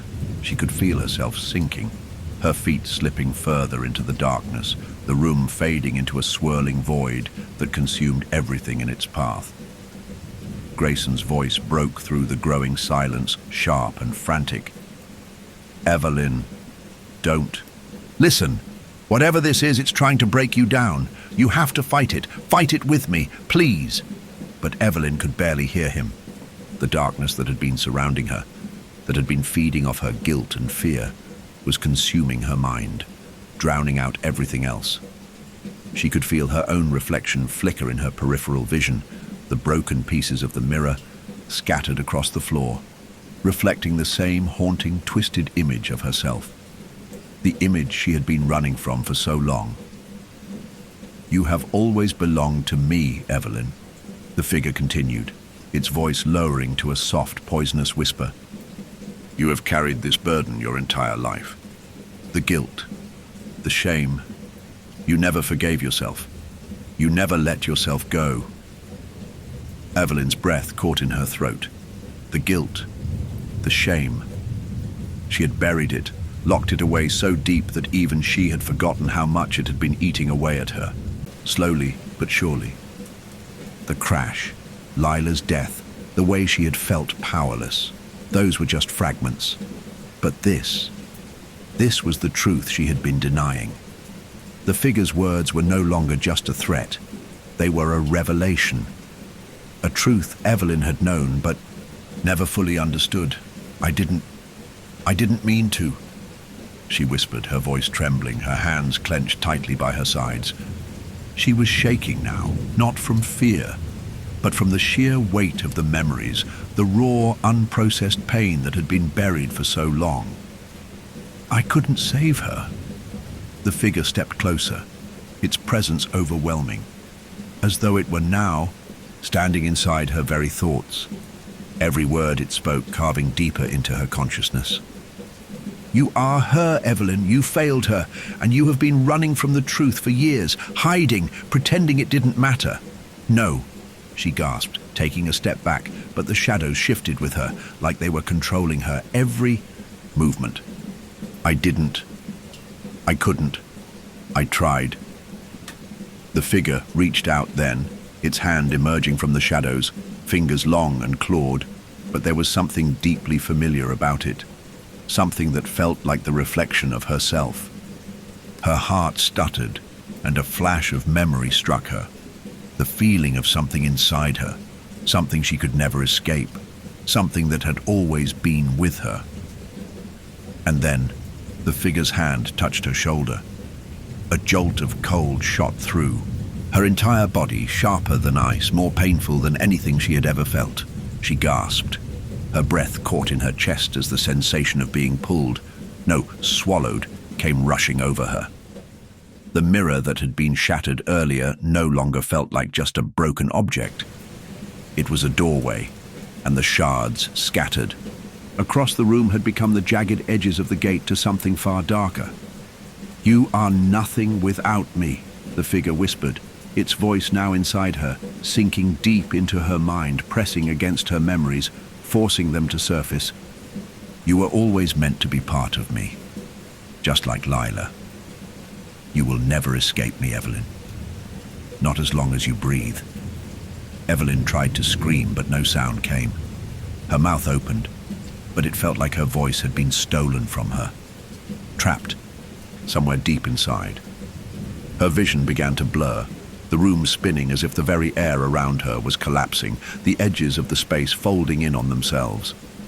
She could feel herself falling, tumbling, but there was no ground, no safety, nothing to stop her descent. Then, just as quickly, everything stopped. The pain, the suffocating darkness, the presence, it all ceased, leaving a crushing silence in its wake. Evelyn blinked, gasping for breath as she tried to steady herself, her mind reeling from the intense force of what she had just felt. The room was still dark, but the presence was gone. The shadows had receded, and in their place was something else, something so familiar it made her stomach churn. She was standing before the broken mirror again, but this time she saw herself clearly. Her reflection wasn't twisted or haunted. It was simply her, standing alone in the dim light, her face pale, her body trembling.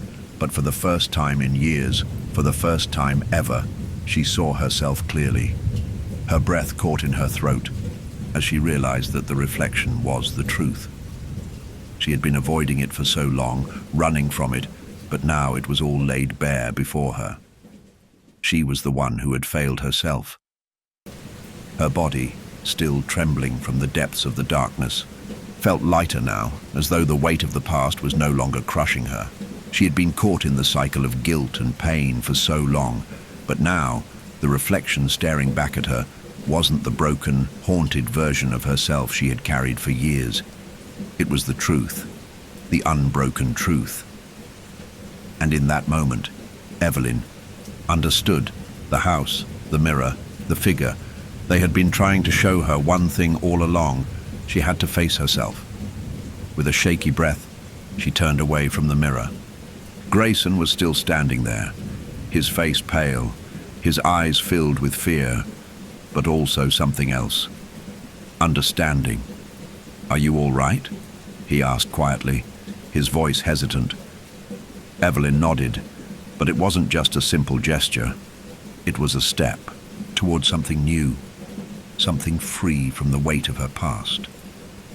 I'm ready now," she whispered, her voice filled with a fragile but growing strength. And as the last shadow in the room lifted, Evelyn stepped forward, leaving behind the haunting grip of the past. For the first time, she was free.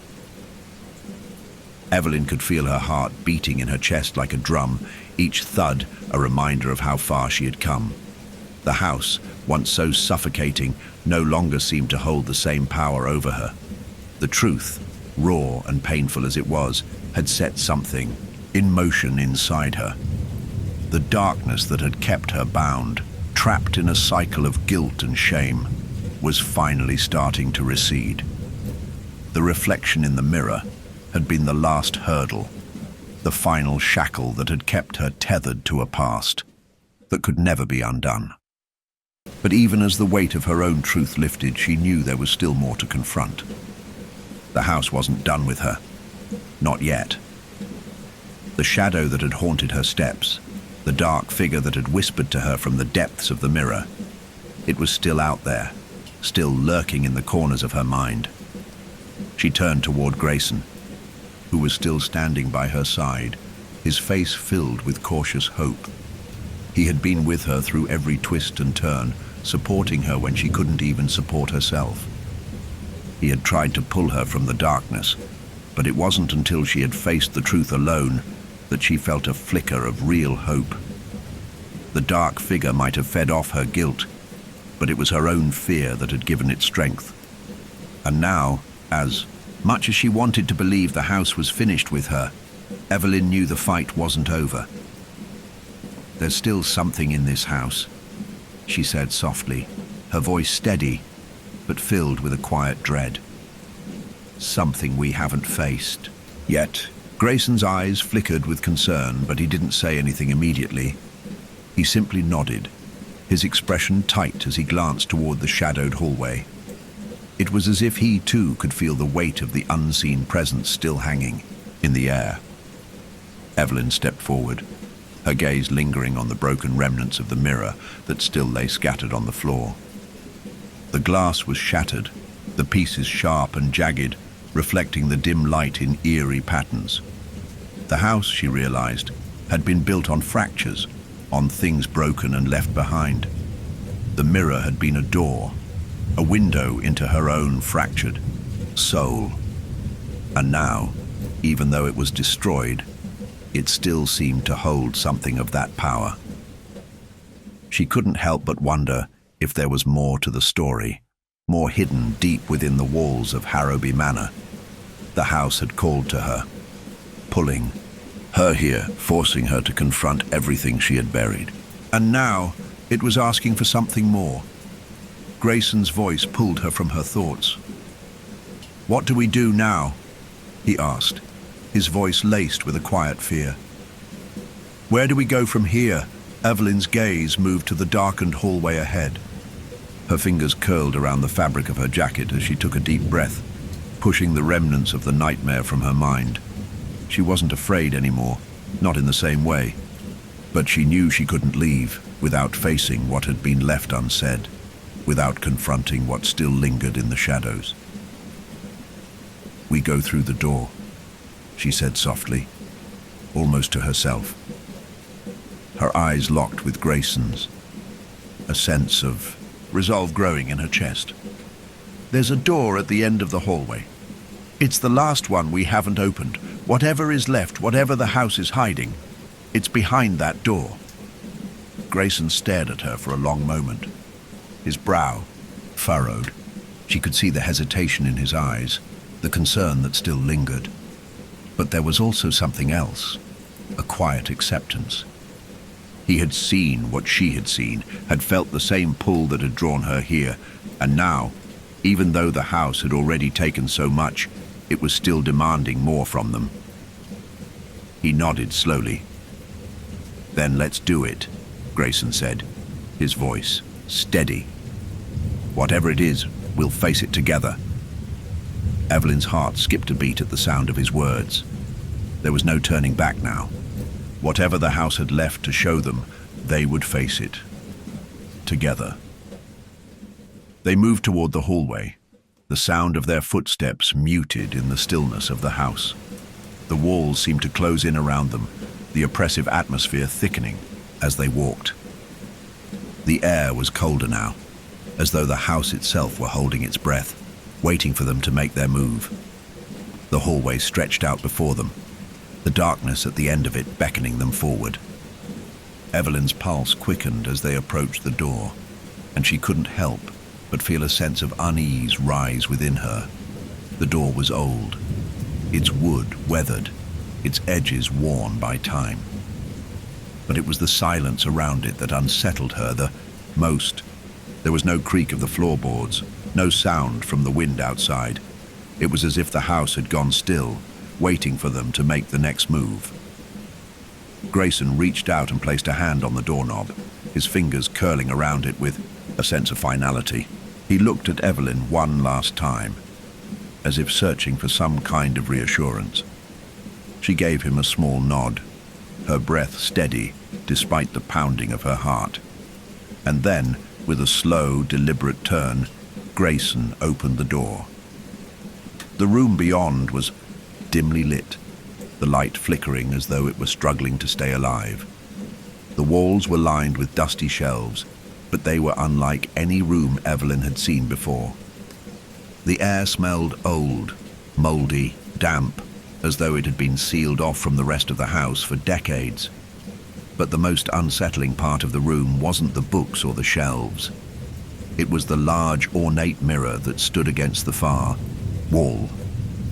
Unlike the others, this one was intact. It gleamed in the dim light, its surface smooth and reflective. And yet, something about it seemed wrong.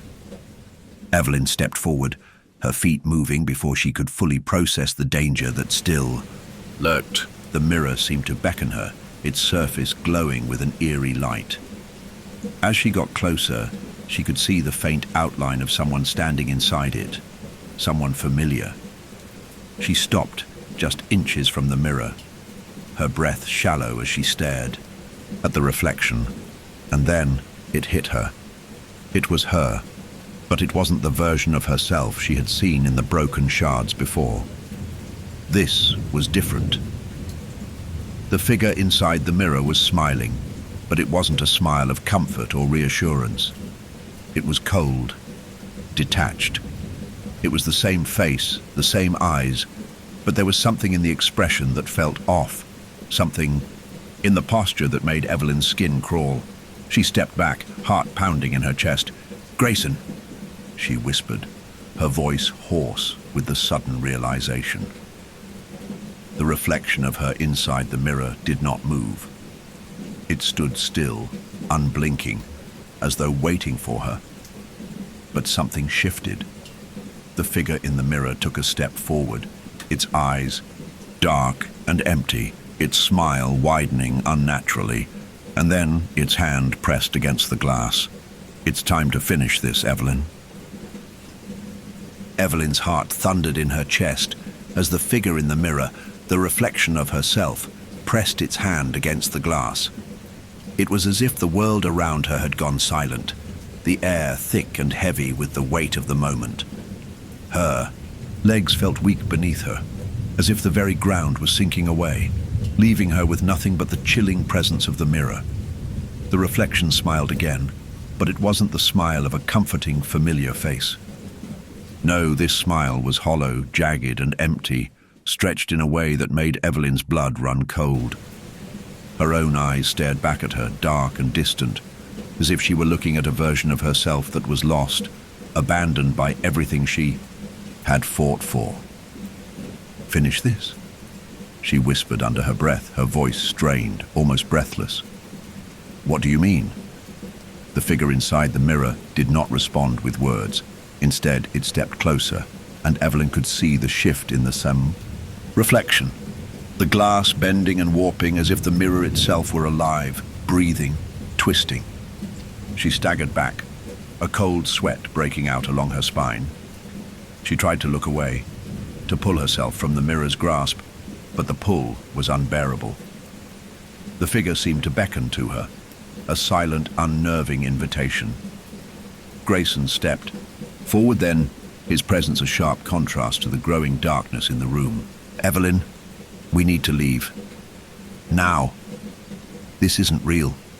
This is all in your head," he urged, but his voice sounded far away, drowned out by the growing intensity of the presence in the mirror. Evelyn shook her head, her body trembling as the words of the figure echoed in her mind. "Finish this, Evelyn. You can't escape. Not now, not anymore." "No, Grayson," she said, her voice hoarse. "I can't run anymore. I need to understand." Her hands clenched into fists, and she felt her resolve begin to solidify, like an ember igniting a fire within her. "I have to see this through. I need to face it. I need to know what I'm fighting." The figure in the mirror tilted its head, as though considering her words, the smile stretching wider, more sinister. "Face what, Evelyn?" The voice came from the figure, but it was not the same voice that had been speaking before. It was deeper, darker, more intimate. "You've been running for so long. You've been hiding from what you really are." Evelyn's chest tightened. "What are you talking about?" she asked, her breath shallow, her hands trembling. The reflection's smile curled, revealing sharp, elongated teeth beneath its lips. "What you've always known, Evelyn. The guilt, the pain, the truth you've locked away so tightly that you could never truly see it. But it's here now, and you cannot escape it." Evelyn's heart skipped a beat as she understood. Her body went cold as the truth unfurled before her like a dark, unfolding tapestry. The figure in the mirror wasn't just a distorted version of herself. It was a manifestation of her guilt, her shame, and everything she had buried. Everything she had tried to escape for so long. I couldn't save her, Evelyn whispered, her voice shaking as the walls around her seemed to close in. The suffocating weight of the truth pressed down on her, threatening to crush her spirit. The reflection nodded, its smile still widening. No, Evelyn, you didn't. You couldn't. Grayson stepped forward again, his face contorted with concern, his voice rising with urgency. Evelyn, stop listening to it. This isn't real. It's just a trick, a nightmare.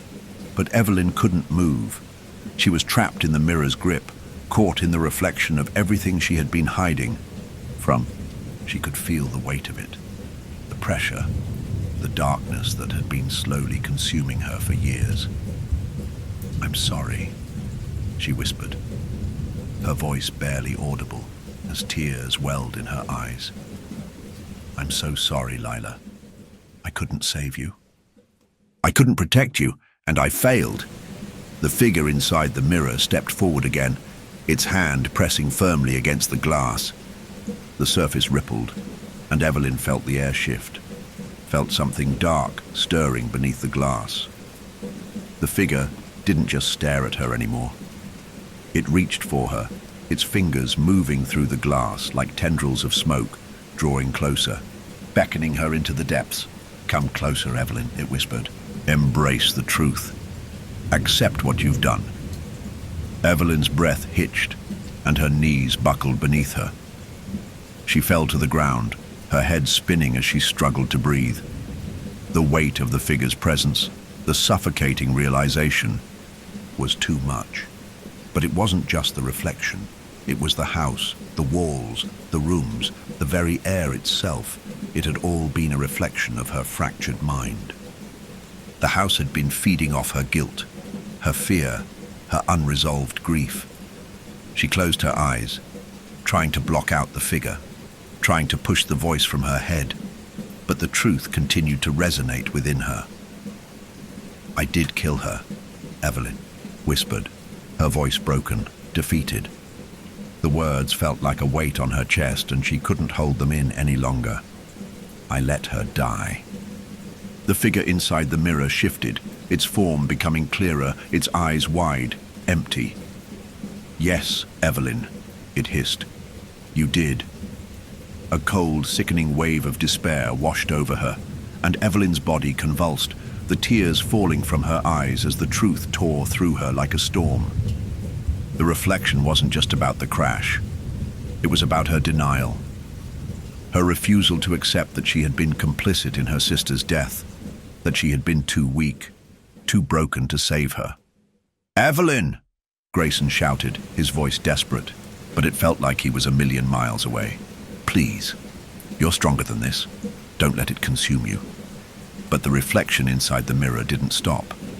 It stepped forward again, its hand still reaching out, its fingers now inches from her skin.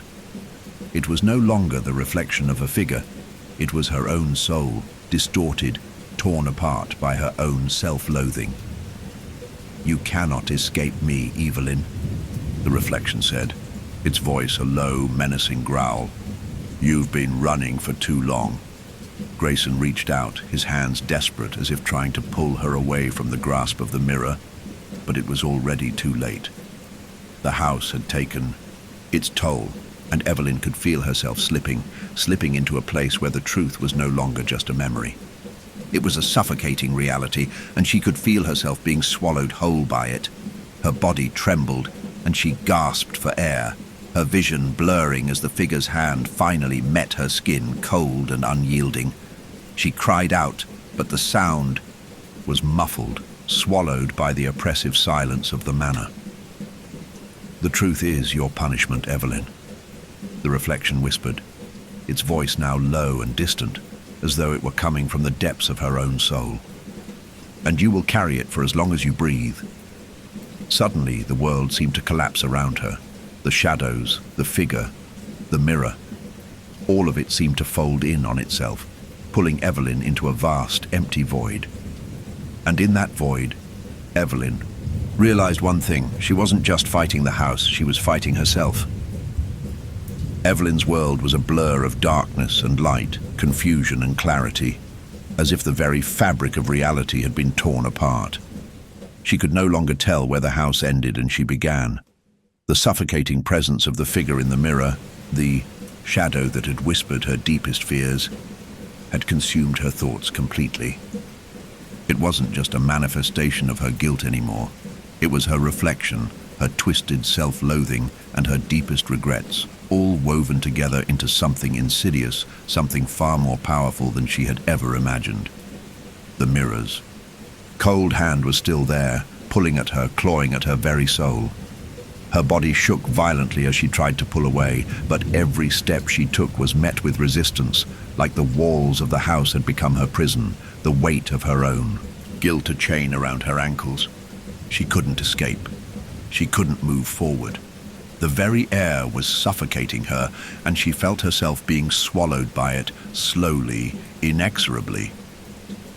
Grayson's voice broke through the chaos in her mind, but it sounded distant now, as though he was shouting at her from the farthest corner of the world.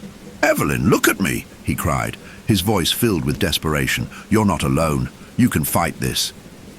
But how could she fight it when it wasn't just the house that was against her? How could she fight when it was her own reflection, her own mind, that was keeping her captive? The shadow, the figure inside the mirror, stared back at her with cold, unblinking eyes. It smiled, its face twisted in a grotesque parody of her own. And with each passing second, it grew clearer, more solid, until it was standing in front of her, filling her vision entirely. It reached out to her, its fingers stretching impossibly long, as though it were ready to swallow her whole. "You cannot run from the truth," the figure whispered, its voice like a breath on her skin, cold and malicious. "You are nothing without your guilt. Without me." The words tore through Evelyn's chest like shards of glass, each one digging deeper into her soul. She stumbled back, her heart pounding, her body weak and trembling. Every part of her wanted to break free, to push this reflection of herself away, but it was too strong, too overwhelming. "I didn't mean to," she whispered, her voice cracking under the weight of the guilt that was threatening to crush her. "I couldn't save her. I couldn't." "No, Evelyn," the figure purred, its smile widening, more monstrous now. "You didn't want to. You were too afraid of facing the truth. You abandoned her, and now you're here to pay the price. This is the only way you can be free." Evelyn's chest constricted, the air growing thick and hard to breathe. The figure wasn't just a reflection of her guilt. It was a manifestation of everything she had feared about herself. It was the version of herself she had refused to confront, the parts of her soul that had remained buried, hidden behind the walls of her own mind. And now, standing before her, it was demanding payment for everything she had done, and everything she had failed to do. "Stop it," Evelyn gasped, clutching her head in her hands, trying to block out the voice, the presence, the suffocating weight of it all. "Please, stop."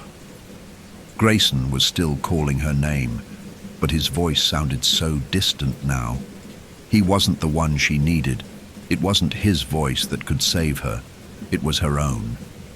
And in that moment, she understood. She couldn't keep running from the past, from the house, from herself. She had been trapped in her own mind for so long, letting the guilt and shame fester until it became this nightmare. The house, the curse, the mirror. It wasn't just trying to break her. It had been trying to show her the truth, the whole truth. And it had been right in front of her all along.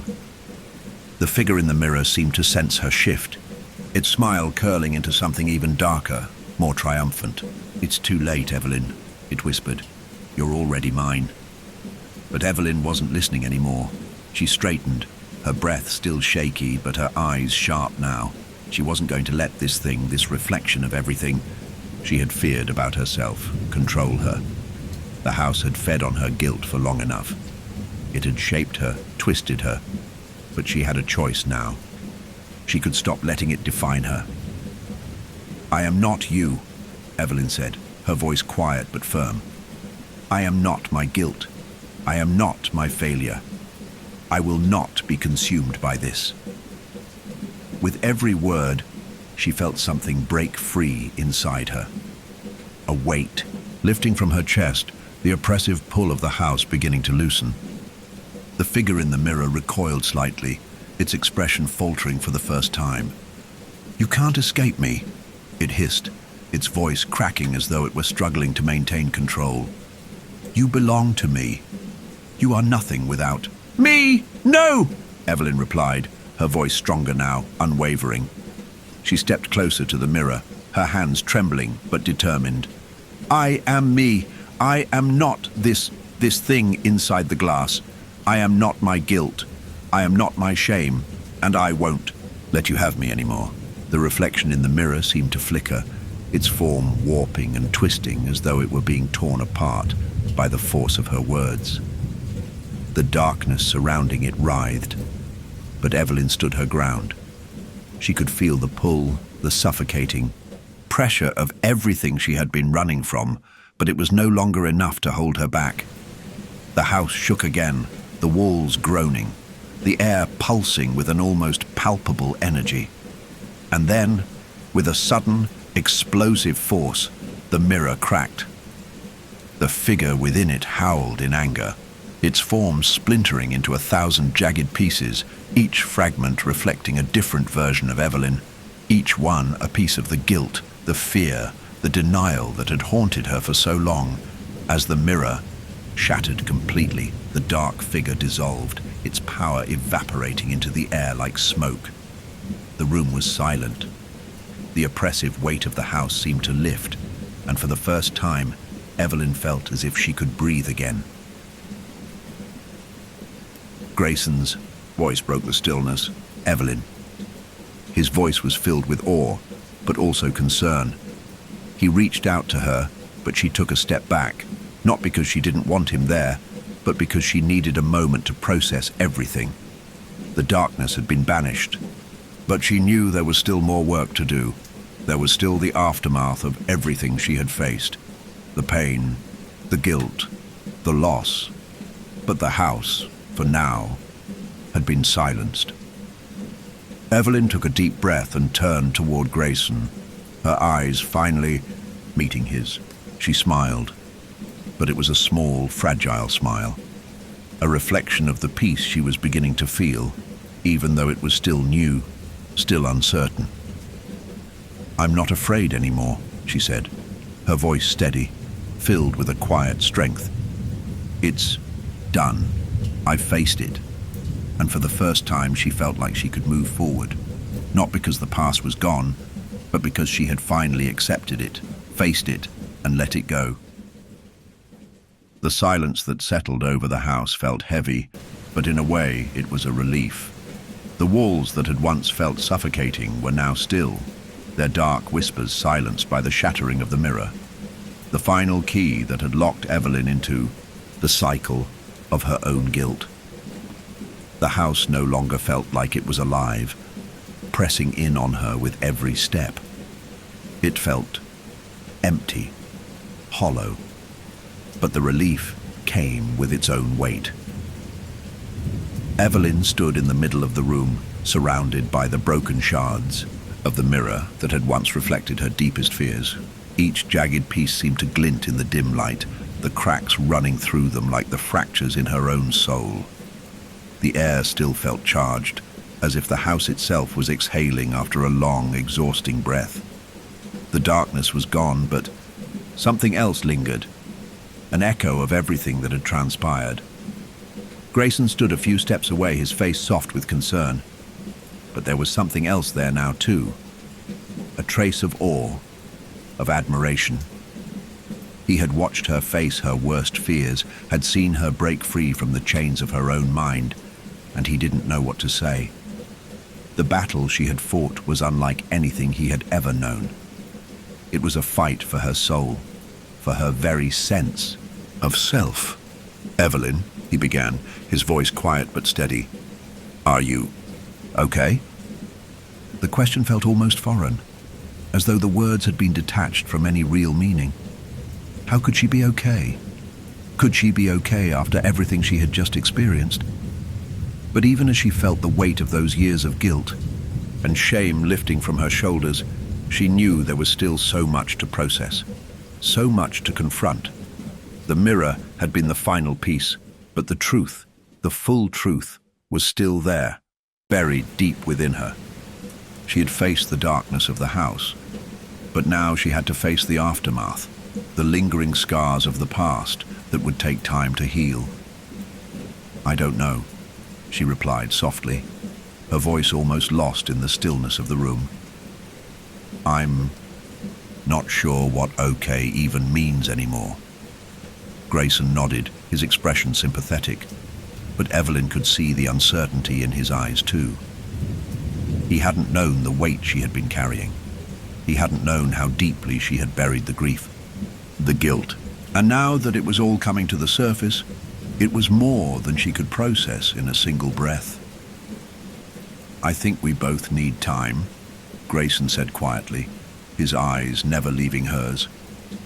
"But you've taken the first step, Evelyn, and that's more than most people can say." Evelyn nodded, the words settling into her mind like a blanket, soft but reassuring. The first step. She had taken it. She had faced the part of herself she had been running from for so long. But it wasn't over. It wasn't finished. Not yet. She could feel the remnants of the house still clinging to her, the lingering presence of its ancient, twisted energy. The darkness had been banished, yes, but the house was still here, still standing, still holding its secrets. And Evelyn knew that she wasn't done with it. Not yet. "I don't know if I can ever truly leave this place behind," she said softly, her gaze drifting back to the door at the end of the hallway. The hallway that had once seemed so endless, so oppressive, now felt like an open invitation. But to where? Grayson stepped closer, his hand reaching out as if offering her a lifeline. "You don't have to leave it all behind. Not right now. You just have to keep moving forward. Take it one step at a time." Evelyn turned toward him, a slight tremor in her hands as she took his hand. She looked at him, her eyes searching his face for something to hold on to, something to steady her.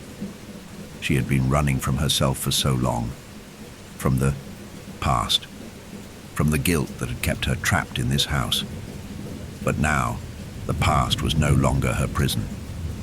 It had been shattered, just like the mirror. But there was still more to confront, more to understand.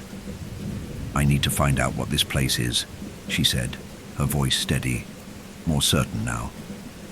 "I need to know why this house exists, why it brought me here, why it fed on my pain." Grayson's eyes darkened with concern, but he didn't pull away. Instead, he nodded, his fingers tightening around hers. "I'll be with you," he said softly. "I don't know what we're going to find, but we'll figure it out together." Evelyn squeezed his hand, grateful for his presence, for his strength. She wasn't alone anymore. She had never been truly alone. And whatever the house still held, whatever secrets it had buried beneath its walls, they would uncover them. But the journey wasn't going to be easy. It never had been. With a deep breath, Evelyn turned toward the door. The hallway beyond was still cloaked in shadows, but it didn't feel as suffocating as it had before. The oppressive weight of the house had been broken, and yet something in her told her that the answers she sought, answers that had eluded her for so long, were hidden in the very heart of this place. Her mind raced as she stepped forward, her pulse quickening with every step. The air seemed to crackle around her, but the fear, the dread, was gone. She was moving toward the unknown, toward the heart of the house, and for the first time, she wasn't afraid. As they reached the door, at the end of the hallway, Evelyn hesitated, her hand on the handle. She could feel the house holding its breath, the silence pressing in from all sides. The door was old, its wood weathered by time, but there was a faint glow coming from beneath it. It beckoned her forward, pulling her toward it like a secret, waiting to be uncovered. "This is it," Evelyn said quietly, her voice steady now, filled with a quiet determination. "The truth is behind this door, and I have to know what it is." Grayson nodded, his expression a mixture of apprehension and resolve. "Whatever it is, we'll face it. Together." And with that, Evelyn turned the handle. The door creaked, open, and the world beyond it unfolded in the dim light. The room was vast, its walls lined with old, dusty bookshelves. The faintest traces of light filtered through a cracked window, casting long, twisted shadows across the room. In the center of the room was a single pedestal, and upon it, something that looked like an ancient tome, bound in dark leather. Evelyn stepped forward, her heart pounding in her chest as she approached the pedestal. The book seemed to hum with an ancient power, its presence both familiar and unsettling. She could feel its pull, its gravity, as though it were drawing her toward it. She reached out with trembling hands, her fingers grazing the edges of the worn leather cover. As she opened the book, the pages were filled with strange symbols, languages she couldn't read. But there was one word that stood out, one word that burned into her mind. Harrowby. Evelyn's pulse quickened. The house, the mirror, the reflections. They were all connected to this name. To her. The answer she had been searching for, the final piece, was right in front of her. And as she stared at the book, her heart pounding, she knew one thing for certain. This was only the beginning. The ancient tome lay open before Evelyn, its pages crackling with age, each delicate sheet filled with symbols and markings that seemed to pulse with an eerie, faint light. The air in the room was thick, heavy, as if the very walls were pressing in on them, trying to close off any escape. The faint glow from the book illuminated her face, casting shadows in the corners of the room, and for the first time in a long while, Evelyn felt a chill that had nothing to do with the temperature of the air. Grayson stood by her side, his expression a mixture of concern and disbelief. "What is this?" he whispered, his voice barely audible. "What are you seeing?" Evelyn didn't answer at first. She couldn't. The words on the pages of the tome were not simply a language. They were an invocation, a ritual, something more ancient than anything she had ever encountered. As she traced the symbols with her eyes, they seemed to come to life, swirling in the air above the book, as if waiting for something, for her to understand. At the center of the page was a single phrase, written in a language that Evelyn didn't recognize, yet somehow it felt familiar, like a memory that had been lost in time. The words whispered through her thoughts, each syllable pulling at her consciousness, unearthing something buried deep within her. The house, the mirror, the figure. The house wasn't just a place, it was a force, one that had been waiting for her, one that had been feeding on her fear and guilt for years. Harrowby. The binding. The price of the soul. "Evelyn, what's happening?" Grayson's voice was urgent now, panic creeping in. "We need to get out of here. This place, it's not safe." But Evelyn was transfixed by the book. The words seemed to beckon her, to pull her deeper into their meaning. This wasn't just a house, a family, or a cursed memory. It was something far darker, something that had been waiting for the right moment to fully reveal itself. She could feel the weight of it pressing down on her, a power that wasn't entirely physical, but one that had been woven into the very fabric of this house. Grayson reached out, placing his hand on her shoulder, trying to pull her away from the book.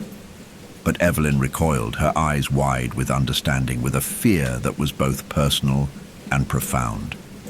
She had to read it. She had to understand it all. This book, Evelyn whispered, her voice trembling. It's about the house. About the curse. It's how it's been feeding on us. How it's been feeding on me. She turned the pages, each one revealing more. The symbols becoming clearer, more intense. I thought it was my guilt, my fear. But it's more than that. The house isn't just haunted. It's bound by something older, something more powerful. Grayson's grip tightened on her, his voice desperate. What do you mean, bound? What does this have to do with you? With us? Evelyn swallowed, hard, her mind racing to process what the book was showing her. This house, she continued, it's not just tied to the past. It's tied to the Harrowby bloodline, the family, my family, and the curse. It's not a ghost. It's a ritual. She stopped, her hand trembling as she turned another page. The air around them seemed to grow even thicker, the shadows deepening in the corners of the room. Evelyn could feel the house itself responding, its heartbeat mirroring her own, slow, deliberate, and filled with a dark, insidious purpose. This is how it works, she said, her voice barely a whisper. The house feeds on guilt, on grief, on the darkness within the soul. It twists the memories, binds the souls to the house itself.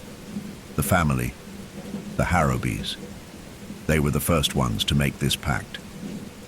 And now, I'm the last one.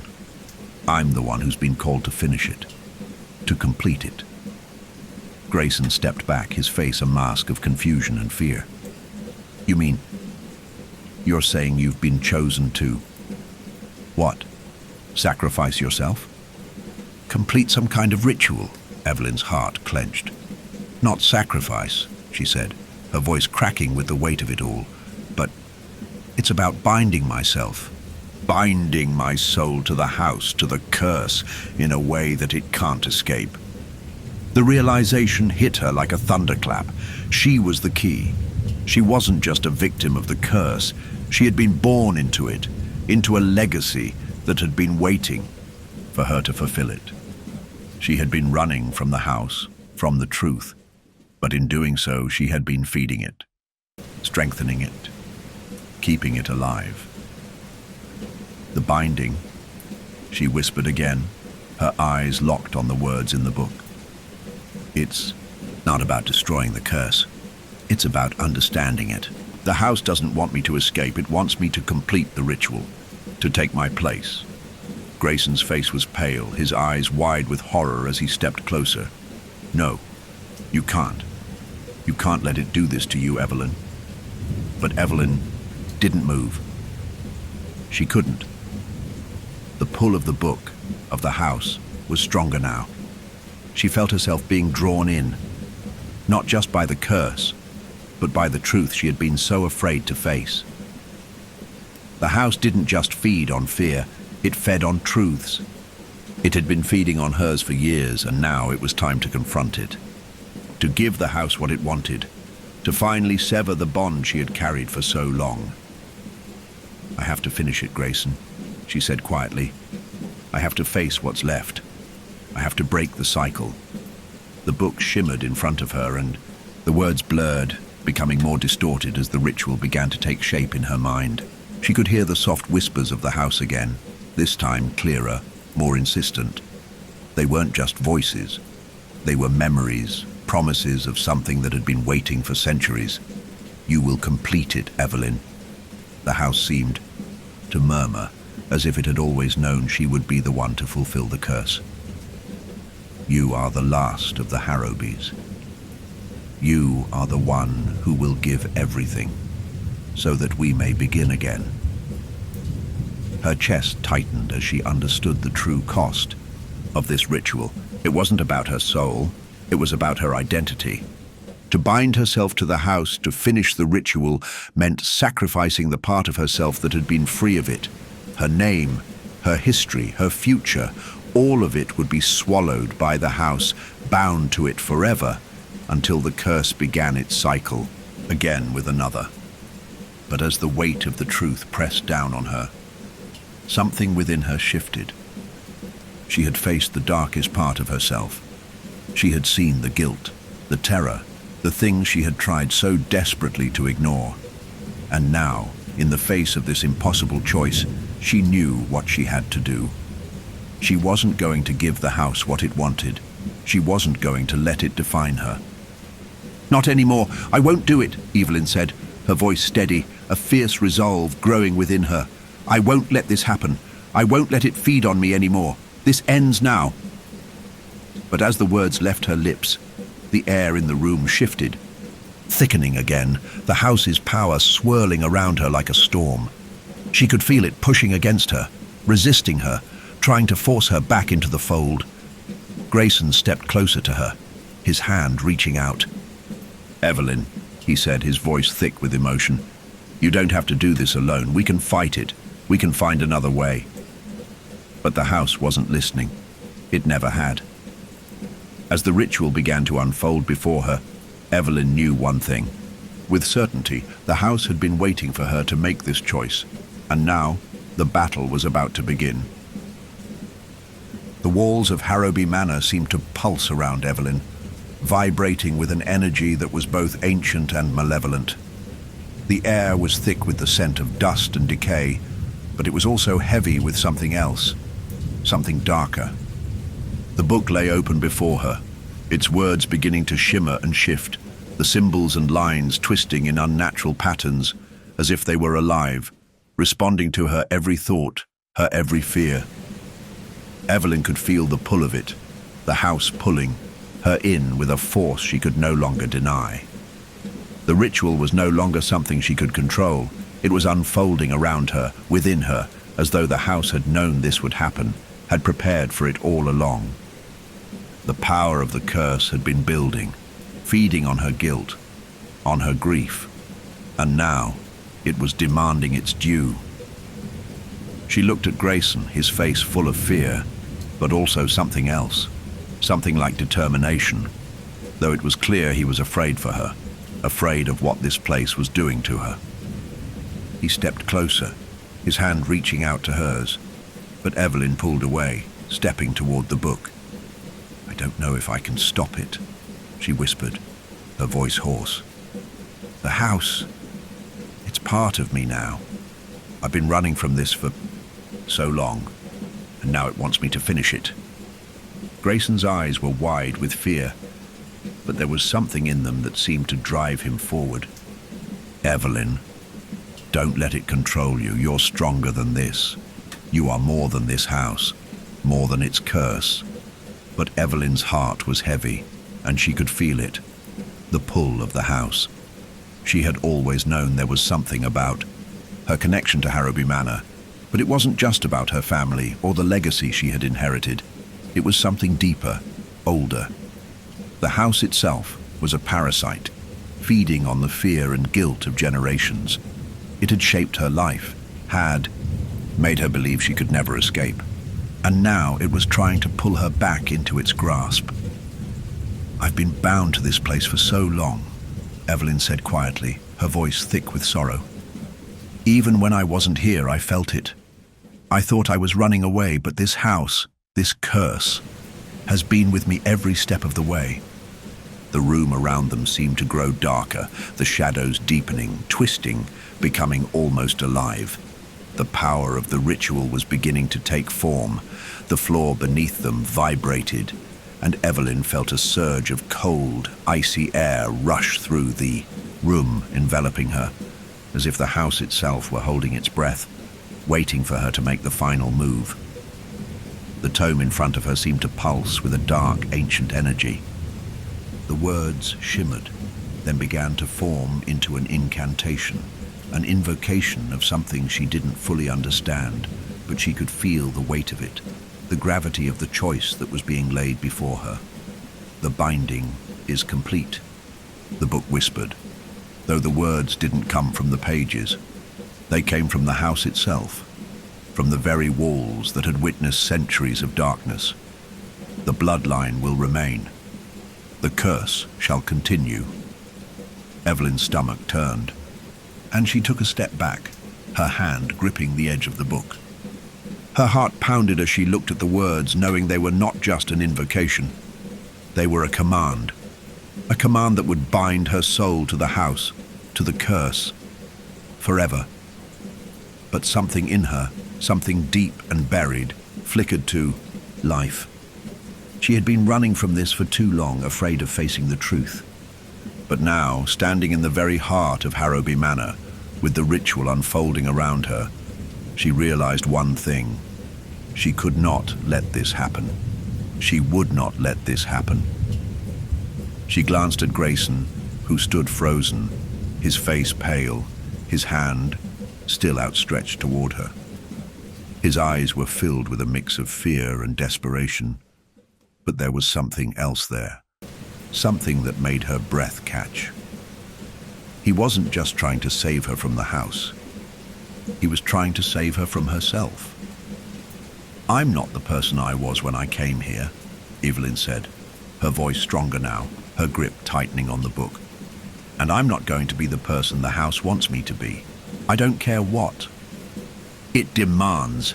I don't care what it takes." As she spoke, the shadows seemed to recoil, the air growing thicker, colder.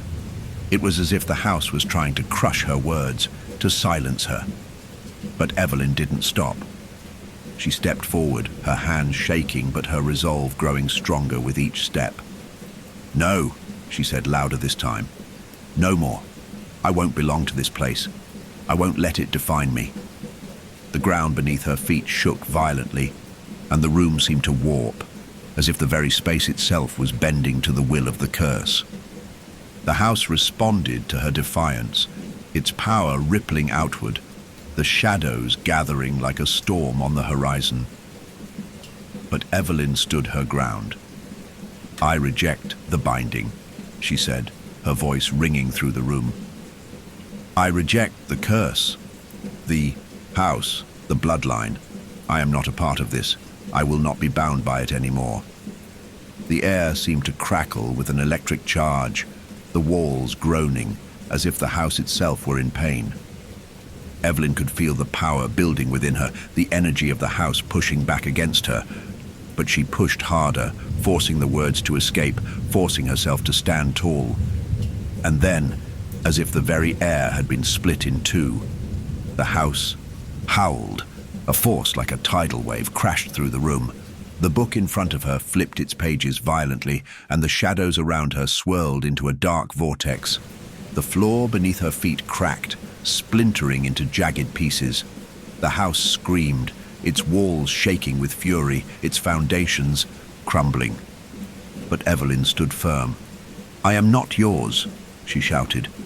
"I am mine." The room erupted in a blinding flash of light, and the darkness around her seemed to recoil, unraveling like a thread pulled from a fabric. The shadows dissipated, the air clearing. The pulse of the house, the oppressive weight of it, faded away, leaving only silence behind. Evelyn's body trembled as the last remnants of the ritual crumbled to dust, the book falling to the floor with a soft thud. The light in the room dimmed, and the stillness that followed felt almost surreal. The house had stopped fighting. The curse had been broken. Grayson rushed to her side, his hands gentle as he took hold of her, helping her stay upright. "You did it," he whispered, his voice filled with disbelief and awe. "You broke it. You broke the cycle." Evelyn could barely speak, her breath coming in shallow gasps as the weight of everything she had just endured began to sink in. The house, the curse, the darkness, it was all gone now, as if it had never existed. But Evelyn knew that it wasn't gone, not completely. The house would never fully release its hold, not entirely. But she had broken free. She had taken the first step toward truly reclaiming her life. She looked at Grayson, her heart full of gratitude. "I couldn't have done it without you," she whispered, her voice barely audible. Grayson smiled softly, his eyes filled with warmth and relief. "You did it, Evelyn. You fought for yourself, for both of us." Evelyn took a deep breath, her mind clearing. The ritual had been broken. The house had lost its power over her. And now, for the first time in years, she felt like she could move forward, not as a prisoner of the past, but as someone who had finally taken control of her own fate. The house had been a prison, but it was no longer her cage. The chains had been broken, and now, for the first time, Evelyn felt truly free. The light in the room faded slowly, leaving Evelyn standing at the center of the crumbled ritual, the remnants of the broken curse hanging in the air like a dissipating fog. The house, which had once seemed so alive with its dark energy, now felt hollow. The oppressive weight that had clung to every wall, every corner, had vanished, leaving an eerie quiet in its wake. For a moment, Evelyn stood motionless, her body still trembling from the intensity of what had just happened. She felt drained, as if the very essence of her had been pulled through the storm of the house's wrath. Her skin prickled with a coldness that wasn't from the temperature of the room, but from the lingering after-effects of the power she had just unleashed. She looked around at the room, at the broken book, the shards of the mirror still scattered across the floor. It was strange, almost as if she was seeing it for the first time, with fresh eyes. The dark corners of the room no longer held any sinister secrets, no lurking presence. It was just a room, a forgotten part of the house. A house that in some ways had become just as much a part of her as the memories it had held hostage for so long. And yet, there was something else, something Evelyn couldn't shake. The echoes of the house still hung in the air. The whispers, the memories, they weren't gone.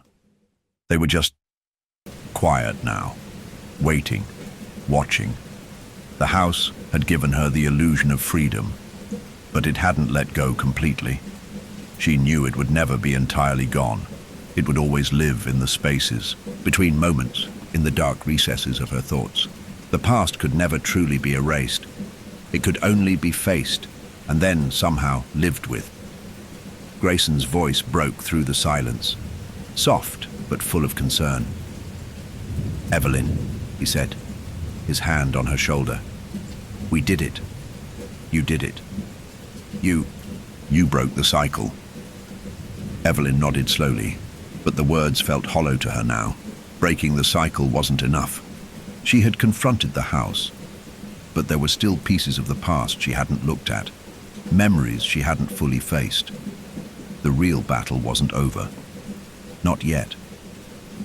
"I thought I could escape it," she said, her voice distant, as though she were speaking more to herself than to Grayson. "But I can feel it. The echoes. The house might be silent now, but the past is still here. I don't know if I'll ever be able to escape it." Grayson's hand tightened on her shoulder, and she felt his warmth, his presence, grounding her in the moment. "You don't have to escape it, Evelyn," he said softly. "You've already faced it. That's what matters, and you're not alone anymore." The words should have comforted her, but instead, they left her feeling even more unsettled. She wasn't alone, that much was true. Grayson had been there for her through every twisted turn of this journey, and now that the curse had been broken, she wasn't afraid of the house anymore. But she wasn't sure that meant she was free of it. The past, her past, still had a hold on her, still had its claws deep inside, gnawing at the edges of her thoughts. "I need to understand it," Evelyn said, her eyes locking with Grayson's. "I need to understand what happened here, what this house really is." Grayson looked at her, his expression soft but filled with a quiet resolve. "You don't have to go through this alone. We'll figure it out together, okay? We'll find the truth." Evelyn nodded, but there was still something in her that felt like a flickering shadow. The house had already given her the biggest pieces of the puzzle, but now there was something more she had to uncover. She could feel it, feel the weight of it, like a secret waiting to be uncovered. It wasn't just about the house anymore, it was about her. And the things she had buried in the past, the things she hadn't been ready to face until now. The room seemed to shift around her as she stood there, still connected to the memories that had once filled this place. There was a sound, faint but distinct, a whisper, as if the walls themselves were speaking, telling her something she had missed before.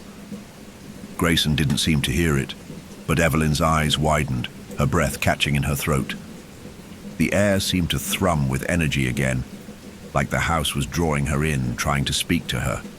The whisper was faint but unmistakable, repeating a word over and over, Harrowby. Her pulse quickened, and she turned, her body moving almost of its own accord toward the farthest corner of the room. There, in the shadows, stood another door. A door she hadn't noticed before, one that had been hidden behind the shelves, a door that had always been there, but which had never revealed itself until now. I think there's more," Evelyn whispered, her voice hoarse as she stepped toward it, the echo of the whisper still hanging in the air. The name, the one she had heard all her life, had always been tied to this house.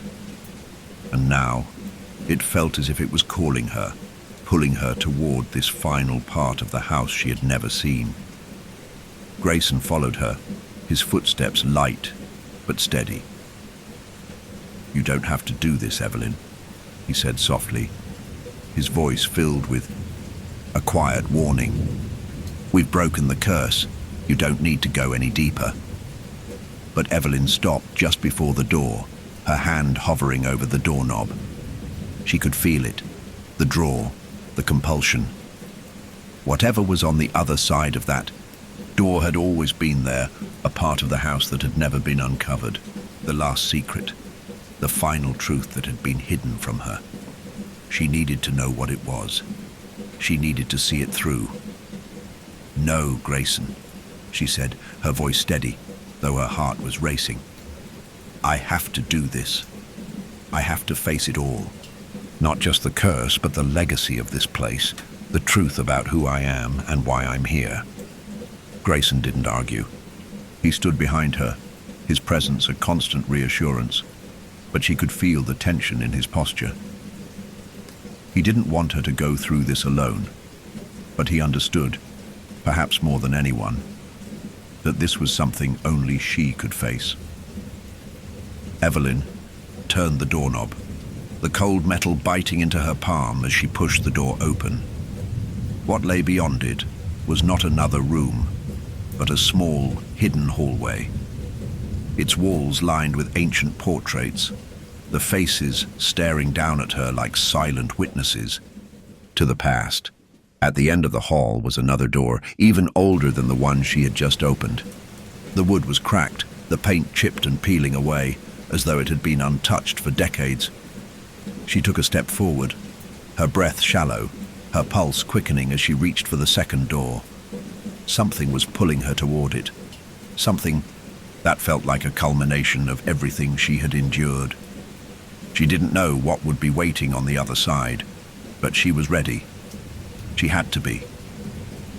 The door creaked open with an unsettling groan, and as she stepped inside, the world seemed to shift. It was no longer just a house. It was a place of memories, of truths, buried so deep that they had become part of the walls themselves. And in the center of the room, lit by a pale, flickering light, was a single object, a mirror. But this mirror wasn't like the others. It was massive, its surface unmarred, its reflection as clear as the night sky. And as Evelyn stepped closer, she could see her own face reflected back at her, not the broken, haunted version she had seen in the house's mirrors, but a version of herself that seemed whole. The reflection smiled, and Evelyn knew then, as she gazed into the depths of the glass, that this mirror was not just a reflection of herself. It was the reflection of everything she had ever been, and everything she had ever feared she might become. Evelyn stood frozen in front of the mirror, her heart pounding in her chest as she stared into the reflection. The face that gazed back at her was undeniably hers, but it wasn't. It was as if it had been shaped by a version of herself she could barely recognize. The face was calm, composed, even serene. But the eyes, those eyes, held a depth, a darkness that made Evelyn's stomach churn. They were filled with knowledge, with experience, with a lifetime of guilt, regret, and shame. And as she stared into them, she realized that the reflection in front of her wasn't just a mirror of her past. It was a mirror of what the house had tried to turn her into. This was no ordinary mirror. The longer Evelyn stood there, the more the reflection seemed to breathe, to shift ever so slightly, as if it were alive.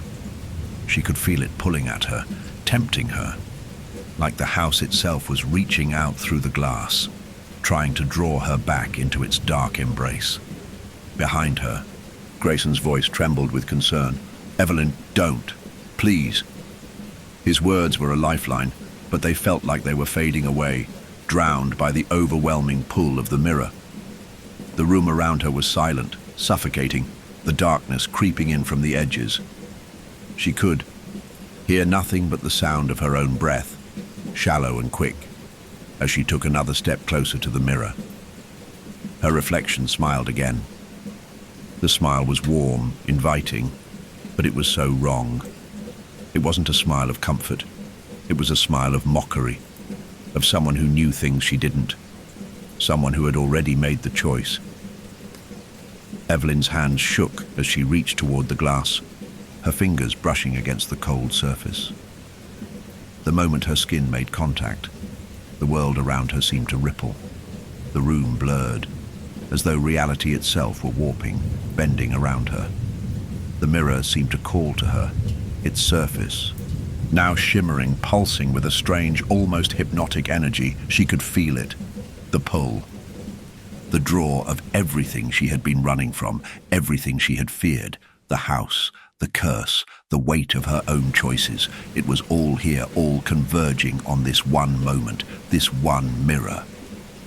Her reflection reached out toward her, its hand, pressing against the glass, just inches from hers.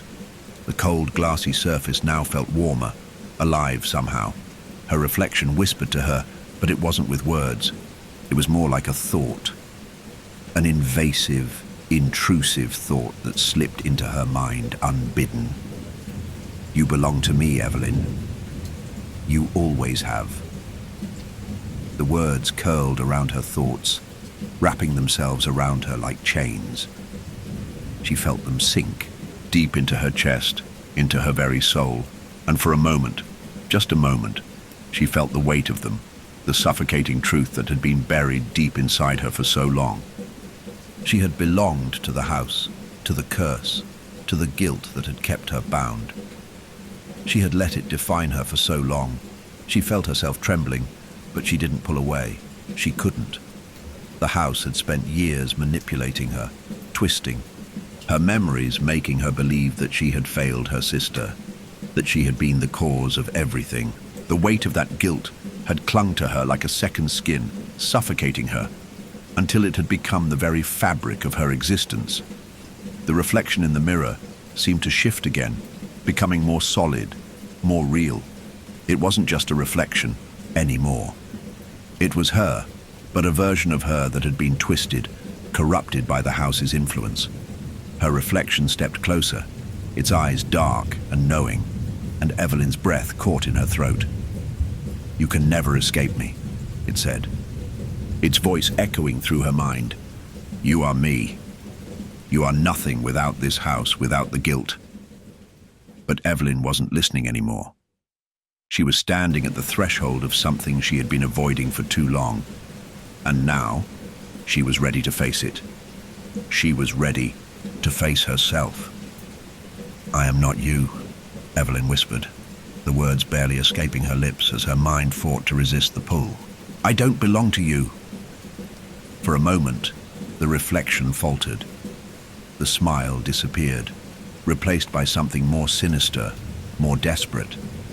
The eyes, her eyes, were filled with something now.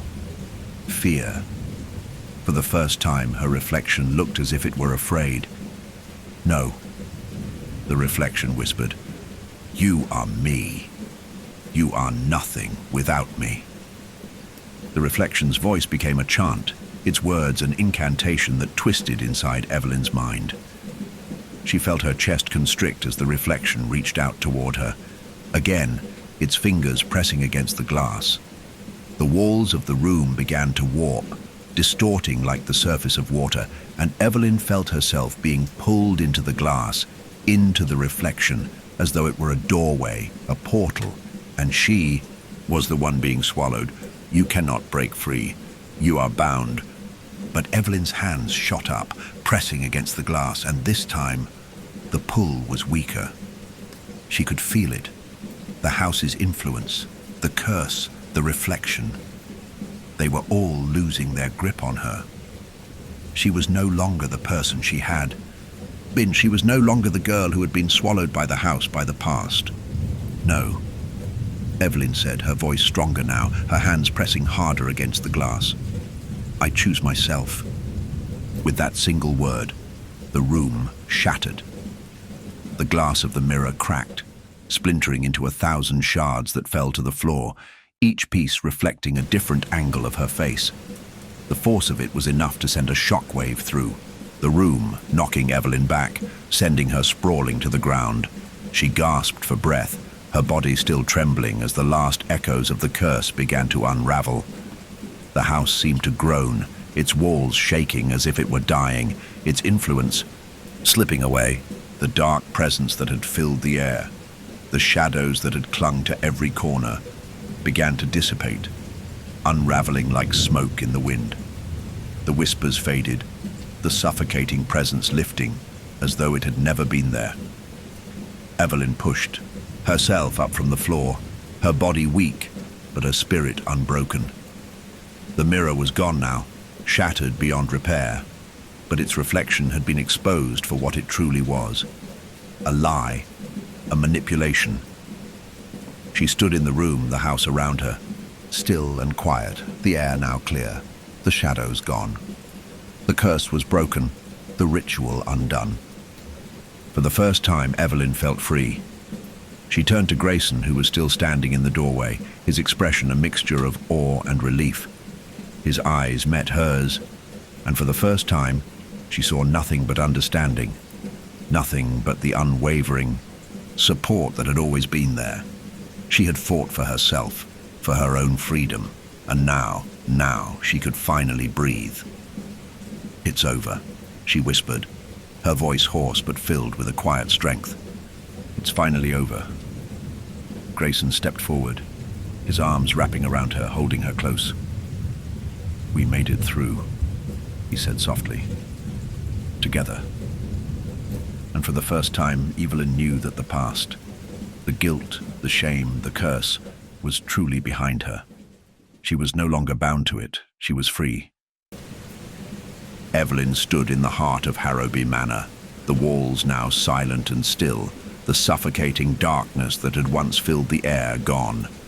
The house no longer felt alive, no longer pulsed with the same sinister energy that had haunted her steps for so long. The mirrors, the whispers, the binding ritual, it was all over. The curse had been broken, the house's hold on her shattered. But there was still one more thing, one final choice that Evelyn needed to make. She could feel it, deep inside her, as though the very fabric of the house was still waiting for her to make it. The question that had been looming, unanswered in the back of her mind since the very first moment she set foot in this place. What now? The answer wasn't easy. It never had been.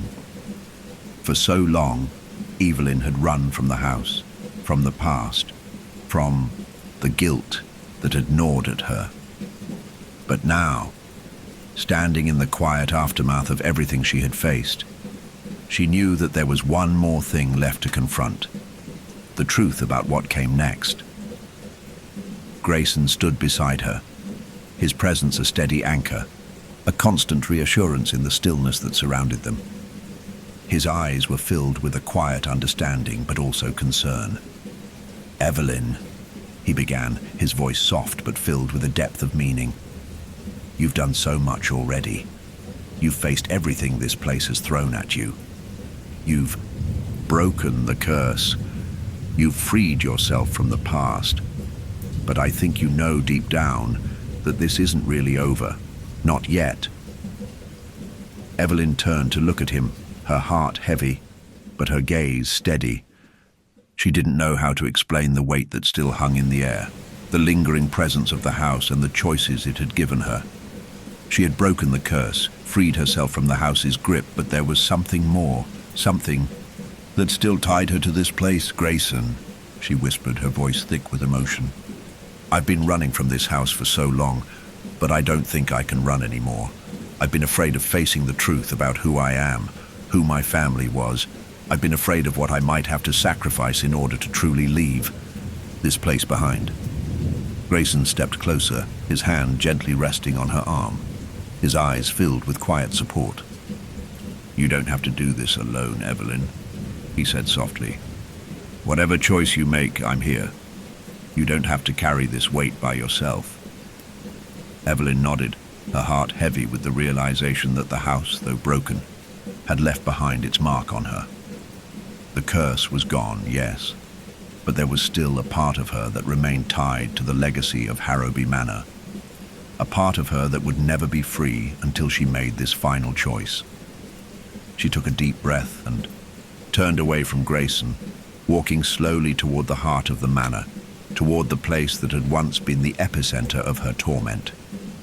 The walls, now quiet, seemed to be holding their breath, waiting for her to take this last step. The house had always been a reflection of her fear, her guilt, her unresolved grief. And now, in the silence, it felt as though the house was waiting for her to claim her own peace. Evelyn stopped at the center of the room, the place where everything had begun, the place where the ritual had first been initiated, where the curse had been woven into her very soul. The air was still, but it felt charged, as though the house itself was aware of the gravity of what she was about to do. In her mind's eye, she could still see the mirror, the reflection of herself, distorted and twisted, reaching out to her with an insidious pull. The memory of the figure inside it, the figure that had tried to consume her, was still fresh. The house had fed on that part of her, the part that had been too afraid to forgive herself, too afraid to face the truth. But now, standing in the heart of the manor, she realized that the mirror wasn't just a reflection of her fears. It was a reflection of what had been taken from her. I've lost so much, she whispered to herself, her voice barely audible. I've lost Lila, and I've lost my way. I've spent my life running from the guilt of not being able to save her. But I can't run anymore. The house had been a prison, but it was no longer her prison. She was free from the curse, free from the past, but there was still something she needed to do, something she needed to understand. She needed to reclaim what had been stolen from her, the ability to forgive herself. She closed her eyes, the weight of the decision pressing down on her. The past had been full of darkness, but she couldn't let it define her any longer. She had to choose her own future. Grayson, she called softly, her voice shaky but resolute. I need to let go. I need to leave the past behind, even if it means letting go of the memories that have held me captive. Grayson stepped forward, his hand resting gently on her shoulder. You've already done that, Evelyn. You've already broken the cycle. You don't need to hold on to it anymore. She turned to him, her heart swelling with the weight of everything she had just realized. I know, but letting go doesn't mean forgetting. I have to accept what happened. I have to accept that I couldn't save Lila, that I couldn't stop the crash. But that doesn't mean I have to be bound by it. I have to move forward. For her. For me. Grayson's face softened with understanding, and he pulled her into an embrace, holding her tightly, as if to remind her that she was not alone. That, no matter what choices lay ahead, they would face them together. "I'm proud of you," he whispered, his voice thick with emotion. "You've been so strong, Evelyn. You've faced everything, even when you didn't know how." Evelyn closed, her eyes holding on to him, feeling the warmth of his presence. The house had taken so much from her. But now, standing here, she realized that the most important thing she had lost wasn't just the memories. It was the part of herself that had been buried beneath the weight of the curse. And now, she was finally ready to let go of it. With me, one final steady breath, Evelyn let go. The house seemed to exhale with her, the oppressive weight lifting, the air clearing. It was as though the very walls were releasing their hold on her, letting her go. The house had been her prison, but now it was just a house again, a place filled with memories, both dark and light, but no longer a force that could control her. "I'm free," she whispered, the words feeling like a final release. And as the last remnants of the curse unraveled, she realized that she wasn't just free from the house. She was free from herself, from the guilt, from the fear, from the shame. She was free to move forward, but there was one last thing. Evelyn turned back to the doorway, the light of the outside world filtering through. It was time to leave the house behind. It was time to reclaim her future. Grayson stood beside her, his hand gently in hers, and together they stepped out into the light. The past was behind them, and the future, full of possibility, was ahead. Evelyn stood at the threshold of Harrowby Manor, the place that had once held her captive, now standing silent and still in the dying light of day. The house which had shaped her for so long loomed behind her, its dark silhouette fading into the distance. It no longer felt like a prison. It had become a memory, a place to be left behind. Her heart, still tender from the weight of all that had happened, felt lighter than it had in years. The world outside was wide open now. The sky, a soft amber with the last rays of the sun stretching over the horizon. The air was crisp, free of the suffocating weight that had clung to the house for so long. It felt like a new beginning, and for the first time in what felt like an eternity, Evelyn breathed deeply, savoring the fresh air as it filled her lungs. Beside her, Grayson stood, his presence a steady comfort, his hand gently resting on her shoulder. He didn't need to say anything. His silence spoke volumes, and Evelyn knew that he understood. They had been through so much together, but they had reached the end of this chapter, and it was time to move forward. "I didn't think I would ever feel this free," Evelyn whispered, her voice barely audible over the soft breeze. She could still feel the weight of the house pulling at her, like an old echo, but it was fading, retreating into the past where it belonged. "You've done something most people couldn't even dream of," Grayson said, his voice steady and warm. "You've broken the cycle. You've taken control of your life again." Evelyn nodded, her gaze lingering on the house for a moment longer, a bittersweet pang in her chest. The past had been dark, but it had made her who she was. She had faced things she never thought possible, had broken free from the grip of guilt and fear. But now, standing here with Grayson, she understood that she didn't have to carry it with her anymore. "I had to face it all," she murmured. "The guilt, the shame, the truth. But it wasn't until I understood that I had the power to let it go, that I could truly be free." Grayson's hand tightened on her shoulder, his touch warm, reassuring. "You are free, Evelyn, more than you've ever been. The house can't hold you anymore." Evelyn felt a quiet strength welling inside her, the weight of everything she had fought for finally settling into her bones. She wasn't the same person who had stepped foot into Harrowby Manor all those months ago. She had come into her own, faced the darkest parts of herself, and walked out of it, broken, yes, but also reborn.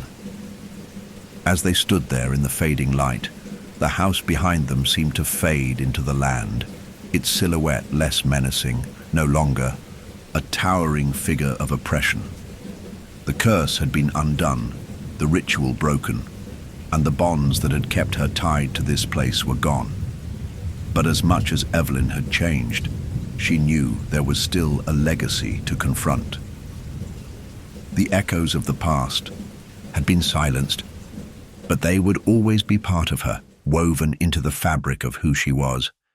The house had been her legacy, her burden, but it was not her future. "I don't know what's next," Evelyn said quietly, looking at Grayson, her heart both uncertain and full of possibility.